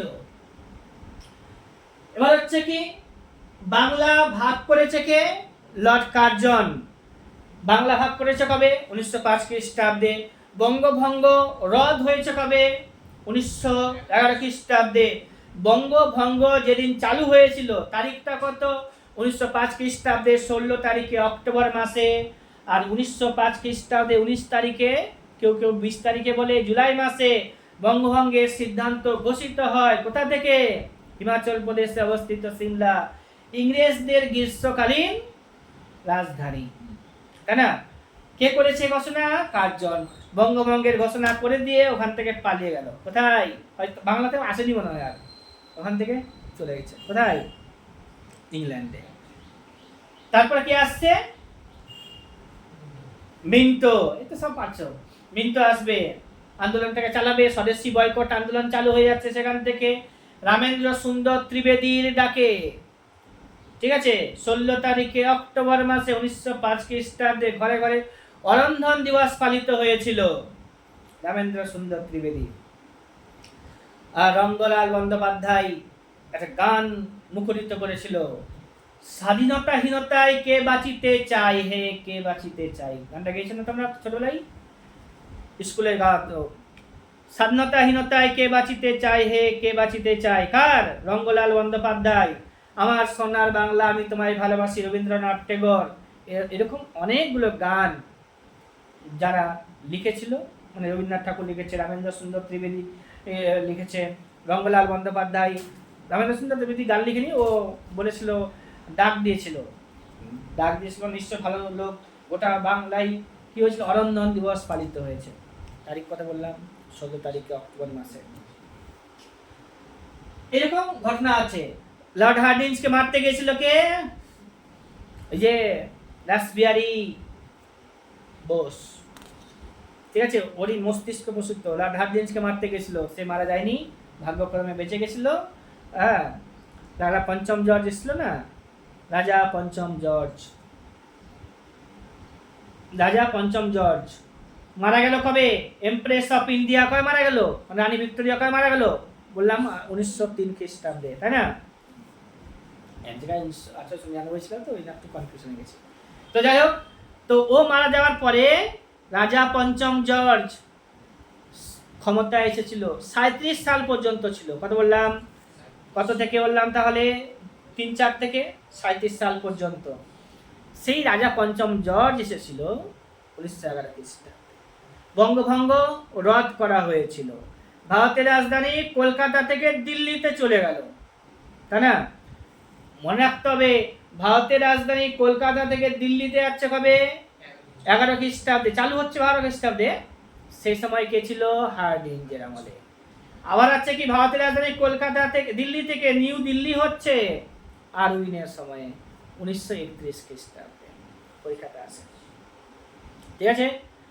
আরউইনের সময়ের ঘটনাগুলো জানতে হবে, স্পেসিফিক ভাবে সব ঘটনাই জানবে, করতে হবে, ওগুলো গেছে। তারপরে হচ্ছে তোমার কি, যে চিটাগং আলমারি রেড, মাস্টার দা সূর্য সেন কোন সাবজেক্টের মাস্টার? গণিতের মাস্টার। ও রেড করেছিল, চিটাগং আলমারি রেড করেছে কবে? 1930 খ্রিস্টাব্দে 18 তারিখে এপ্রিল মাসে। তারপরে সে ধরা পড়বে, ঠিক আছে, ক্যাপচার হবে 1933 খ্রিস্টাব্দে 16 তারিখে ফেব্রুয়ারি মাসে। তারপরে কি হবে? তারপরে তাকে ঝুলানো হবে, ফাঁসিতে ঝুলিয়ে দেওয়া হবে 12 তারিখে জানুয়ারি মাসে 1934 খ্রিস্টাব্দে। কি কি বললাম? যে চিটাগং আলমারি রেড কে করেছে? মাস্টার দা সূর্য সেন।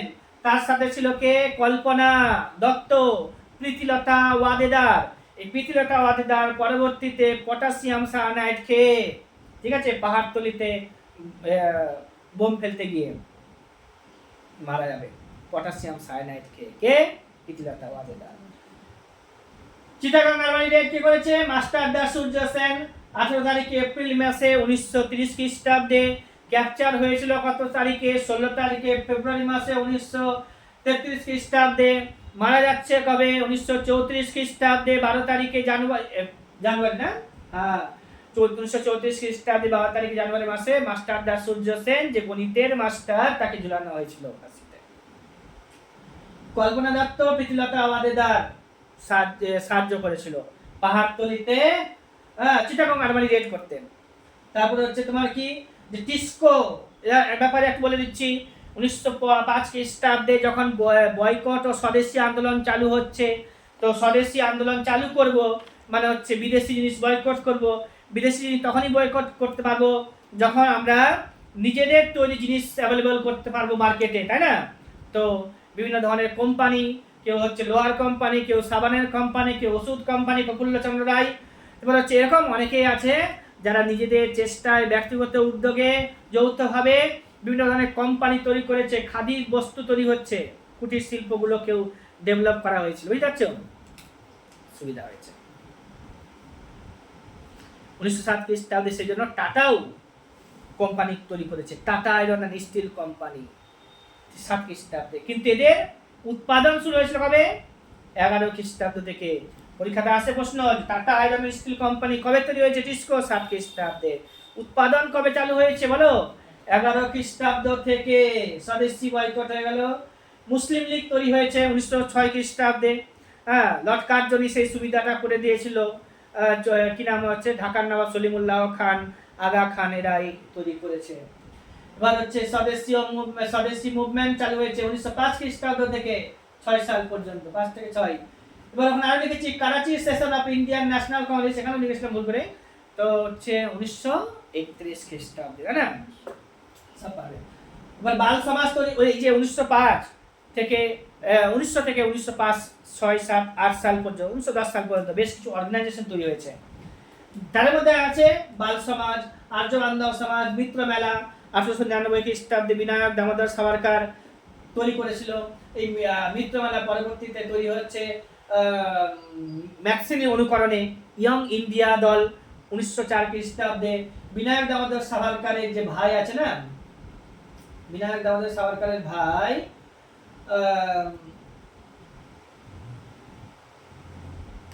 হ্যাঁ, এখানে মিত্রমেলা তৈরি করছে গণেশ দামোদর সাভারকার, মানে ওর ভাই। আর তারপরে হচ্ছে কি ম্যাথসিনি এইকে ফলো করেছে, বলেছিলাম এর আগের ঘটনাতে, ম্যাথসিনিকে ফলো করে ইয়ং মিত্রমেলা তৈরি করছে, ওই ইয়ং ইতালির অনুকরণে ইয়ং ইন্ডিয়া গণেশ দামোদর সাভারকার। মিত্রমেলাকে করেছে বিনায়ক দামোদর সাভারকার। মিত্রমেলা কবে? 1899 খ্রিস্টাব্দে। অভিনব ভারত অর্থাৎ ইয়ং ইন্ডিয়া, ঠিক আছে। আর ইয়ং বেঙ্গল আলাদা ভুলাবে না। তো ওটা হচ্ছে আবার কে? গণেশ দামোদর সাভারকার। এরা আরো কি কাজ করেছে, যে ম্যাথসিনির যে বইটা ছিল না, সেটাকে ছাপিয়েছে কোন ভাষায়? মারাঠি ভাষায় ছাপিয়ে 20,000 কপি, ঠিক আছে। মানে ম্যাথসিনির কোন বই? তার অটোবায়োগ্রাফিটাকে বিলি করেছে, বলে ওদের গ্রেফতার করে দিয়ে সবকে তাড়িয়ে দিয়েছে, কোথায়? যে ফাটিয়ে দিয়েছিল। আর হচ্ছে কি সারা জীবন, গণেশকে তো সারা জীবন সারা দেয়। মদনলাল ধিংরার নাম শুনেছে না? যে বিদেশের মাটিতে প্রথম ভারতীয় শহীদ, বিদেশের মাটিতে প্রথম ভারতীয় শহীদের নাম কি? মদনলাল ধিংরা। ভারতের বাইরে একটা বিপ্লবী সংগঠন তৈরি করেছিল। আর হচ্ছে না, ওটা পরে বলছি, আমার খাতায় লেখা আছে ভারতের বাইরে বিপ্লবী সংগঠনগুলো। আর মদনলাল ধিংরা কার্জন ওয়াইলিকে ইংল্যান্ডে মেরে দিয়েছিল, যার কারণে তাকে ধরে গ্রেফতার করে ওই জেল দেওয়া হয়েছিল, মৃত্যুদণ্ড দেওয়া হয়েছিল। আর সঞ্জীবনী পত্রিকা, না সঞ্জীবনী সভা, পত্রিকার অন্য কৃষ্ণকুমার মিত্রের, এখানে সঞ্জীবনী সভা তৈরি করেছিল, ওটা হচ্ছে তোমার রাজনারায়ণ বসু। এসব করতে হবে। অনুশীলন সমিতি বিভিন্ন জায়গায় তৈরি হয়েছে। মেদিনীপুরে হচ্ছে 1902 খ্রিস্টাব্দে জ্ঞানেন্দ্রনাথ ঘোষ করেছিল, কলকাতাতে পি মিত্র করেছিল, প্রমথ মিত্র, আর ঢাকাতে করেছিল পুলিন বিহারী দাস। ওইগুলো এটা বলে দিয়েছি, এটাও বলে দিয়েছি। হ্যাঁ, জাতীয় কংগ্রেস সম্পর্কে কয়েকটা উক্তি সবসময় মনে রাখতে হবে। যে বেগিং ইনস্টিটিউট বলেছিল, অরবিন্দ ঘোষের নাম শুনেছো? বলেছে জাতীয় কংগ্রেস হচ্ছে বেগিং ভিক্ষা বৃত্তিদের প্রতিষ্ঠান, বেগিং ইনস্টিটিউট, ঠিক আছে, ভিক্ষা বৃত্তির একটা অর্গানাইজেশন। আর কি আছে?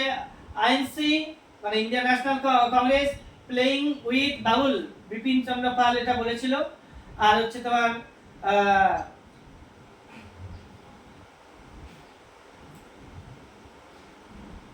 জওহরলাল নেহরু বলছে এটাকে যে an English knowing upper class affair. Jawaharlal Nehru বলছে কি? English knowing upper class affair. আর কি আছে?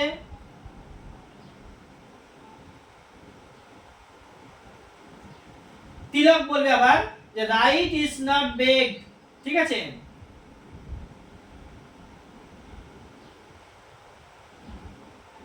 মানে রাইট মানে অধিকার তো ই করা যায় না, ভিক্ষা করে কি অধিকার পাওয়া যায়?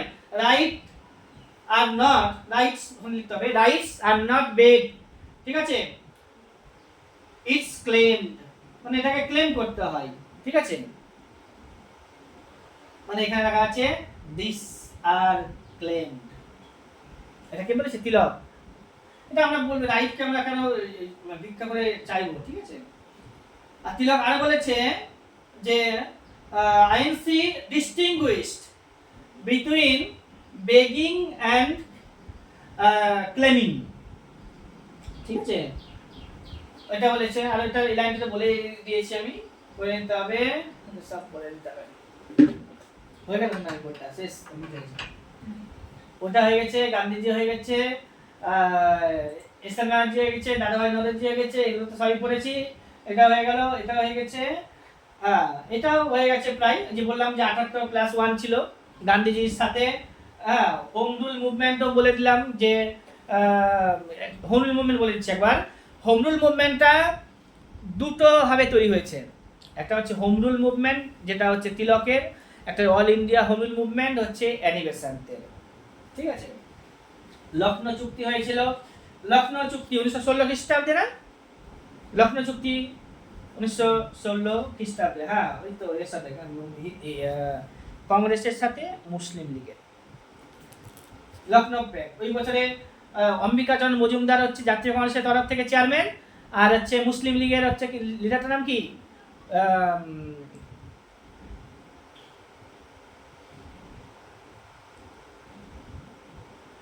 14 দফা দাবিকার মোহাম্মদ আলী জিন্নাহ, ও হচ্ছে মুসলিম লীগের লিডার, বা সেই বছরে অধিবেশনটা হয়েছিল লখনৌতেই, ওখানকার চেয়ারম্যান ছিল।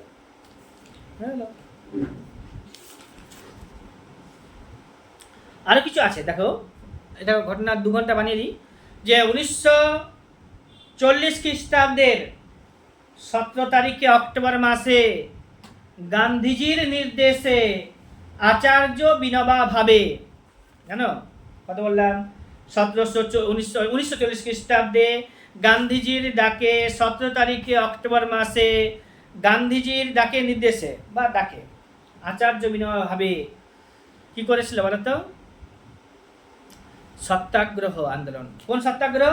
ব্যক্তিগত সত্যাগ্রহ, যে এদেরকে নিয়ে আর পারা যাচ্ছে না। কখন? যখন জাতীয় কংগ্রেসকে অর্থাৎ ভারতকে দ্বিতীয় বিশ্বযুদ্ধে অংশগ্রহণ করিয়ে দিয়েছিল। তারপরে কারণ ইংরেজরা বিপদের দিনে, মানে এটা গান্ধীজি কিন্তু এটা করেছিল কেন, যে আরো বড় আন্দোলন করতে পারতো, লাইন করলে বুঝে যাবে। 1940 খ্রিস্টাব্দের 17 তারিখে অক্টোবর মাসে বিনোবা, মানে গান্ধীজির নির্দেশে বিনোবা ভাবে ব্যক্তিগত সত্যাগ্রহ করেছিল। কারণ ইংরেজদের বিপদের দিন চলছে এখন, দ্বিতীয় বিশ্বযুদ্ধ। এই বিপদের দিনে তাদেরকে আরো বিপদে ফেলতে রাজি ছিল না, বলছে ভারত প্রতিবাদ জানাবে, অল্প করে জানাবে, ওই জন্য ব্যক্তিগত সত্যাগ্রহ। 25,000 সত্যাগ্রহী এখানে অ্যারেস্ট হয়েছিল। দ্বিতীয় সত্যাগ্রহীর নাম হচ্ছে জওহরলাল নেহরু। গান্ধীজির ডাকে যে ব্যক্তিগত সত্যাগ্রহ চালু হয়েছিল, প্রথম সত্যাগ্রহীর নাম আচার্য বিনোবা ভাবে, দ্বিতীয় সত্যাগ্রহীর নাম হচ্ছে কি নাম? জওহরলাল নেহরু। এবার হচ্ছে আইএনএ, ইন্ডিয়ান ন্যাশনাল আর্মি, যে ধরা পড়েছিল, ওদের বিচার হয়েছিল কোথায়? লালকেল্লাতে। আইএনএর ট্রায়াল হয়েছিল কোথায়? আইএনএর বিচার হয়েছিল কোথায়? বলবে লালকেল্লাতে। লালকেল্লা কোথায় আছে? দিল্লিতে। লালকেল্লা কে তৈরি করেছে? বলো শাহজাহান। নেভাল মিউটেনি কত সালে হয়েছিল? নৌবিদ্রোহ কত সালে? 46 খ্রিস্টাব্দে। ক্যাবিনেট মিশনের ব্যাপারটা বললাম না একটু আগে? ক্যাবিনেট মিশনের হেড কে ছিল? পেট্রিক লরেন্স, এবি আলেকজান্ডার, স্যাটিস্টেবট ক্রিপসরাও ছিল 1946 খ্রিস্টাব্দে। কংগ্রেস ক্যাবিনেট মিশনের প্রপোজাল মেনে নিয়েছে, কিন্তু কংগ্রেস ক্যাবিনেট মিশনের প্রপোজাল মেনে নিয়েছিল, কারণ তারা ভারতের স্বাধীনতা মেনে নিয়েছিল। ডাইরেক্ট অ্যাকশন ডে 1946 খ্রিস্টাব্দে হয়েছিল, 1946 খ্রিস্টাব্দের 16 তারিখে আগস্ট মাসে। অল ইন্ডিয়া কিষাণ সভা 1934 খ্রিস্টাব্দে। লাহোর রেজলিউশন হচ্ছে 1940 খ্রিস্টাব্দে। মার্চ প্রপোজাল 40 খ্রিস্টাব্দে। আগস্ট প্রপোজালও 1940 খ্রিস্টাব্দে। রামগড়ে জাতীয় কংগ্রেসের অধিবেশন 1940 খ্রিস্টাব্দে, করলাম আমরা এতক্ষণ ধরে। স্বদেশী মুভমেন্ট 1905-06 খ্রিস্টাব্দে। মুসলিম লীগ তৈরি হচ্ছে 1906 খ্রিস্টাব্দে। Surat session of Indian National Congress, এর বলিনি, জাতীয় কংগ্রেসের সুরাট অধিবেশন যখন হয়েছিল, তখন তোমার হচ্ছে নরমপন্থী এবং চরমপন্থী যারা আছে ডিভাইড হয়েছিল। ওই বছরে জাতীয় কংগ্রেসের চেয়ারম্যান কে ছিল? রাসবিহারী ঘোষ। 1906 খ্রিস্টাব্দে হচ্ছে দাদাভাই নরজি, আর 1907 খ্রিস্টাব্দে হবে রাসবিহারী ঘোষ। সেই বছরে লালা লাজপত রায়কে চেয়ারম্যান করতে চেয়েছিল চরমপন্থীদের তরফ থেকে, হয়নি। আর 1900 বালগঙ্গাধর তিলক কখনোই জাতীয় কংগ্রেসের চেয়ারম্যান হয়নি। তো 5 খ্রিস্টাব্দে বালগঙ্গাধর তিলকের একটা নাম্বার লেগেছিল, কিন্তু সে হয়নি, কারণ দাদাভাই নরজি বয়োজ্যেষ্ঠ একজন লিডার, ওখানে চেয়ারম্যান হয়েছিল 6 খ্রিস্টাব্দে।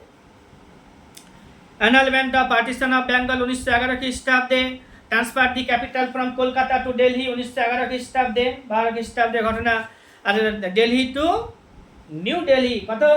1931, during the viceroyship of Irwin. তারপর হচ্ছে কি তোমার যে এস্টাবলিশমেন্ট অফ হিন্দু মহাসভা 1915 খ্রিস্টাব্দে, মদন মোহন মালব্যের আছে। হোম রুল মুভমেন্ট একটু আগে পড়লাম 1916 খ্রিস্টাব্দে, দুটো আন্দোলন, একটা হচ্ছে অ্যানি বেসান্তের ডাকে, একটা হচ্ছে বালগঙ্গাধর তিলকের ডাকে। সবরমতী আশ্রম 1916 খ্রিস্টাব্দে। Gandhiji return from south Africa, south Africa to England, England to India 15 খ্রিস্টাব্দে। 9 তারিখে জানুয়ারি মাসে মন্টেগুর আগস্ট ডিক্লারেশন 1916 খ্রিস্টাব্দে। মন্টেগু শেষপথ, ও একটা আগস্ট প্রপোজাল দিয়েছিল 1917 খ্রিস্টাব্দে। একটা আগস্ট প্রপোজাল হচ্ছে 40 খ্রিস্টাব্দে। একটা হচ্ছে 17 খ্রিস্টাব্দে, ঠিক আছে। রাওলাট সত্যাগ্রহ 1919 খ্রিস্টাব্দে, জালিয়ানবাগ মাসাক্কার জালিয়ানবাগ মাসাক্কার মানে জানো তো, জালিয়ানবাগ হত্যাকাণ্ড 1919 খ্রিস্টাব্দে। নন কপারেশন মুভমেন্ট 1920 থেকে 22 সাল পর্যন্ত। এবারে স্যাডলার কমিশন তৈরি করেছিল ইংরেজরা, ওটা হচ্ছে 17 খ্রিস্টাব্দে। মোপালা বিদ্রোহ কত সালে? 1921 খ্রিস্টাব্দে। ফরমেশন অফ সিপিআই একটু আগে বললাম 1921 খ্রিস্টাব্দে। এগুলো সব পড়তে হবে, ঠিক আছে। ছাড়ো, আবার একটা ক্লাস দেবো, যা যা আছে এগুলোকে বাদ দিয়ে একটা ক্লাস দেবো, তখন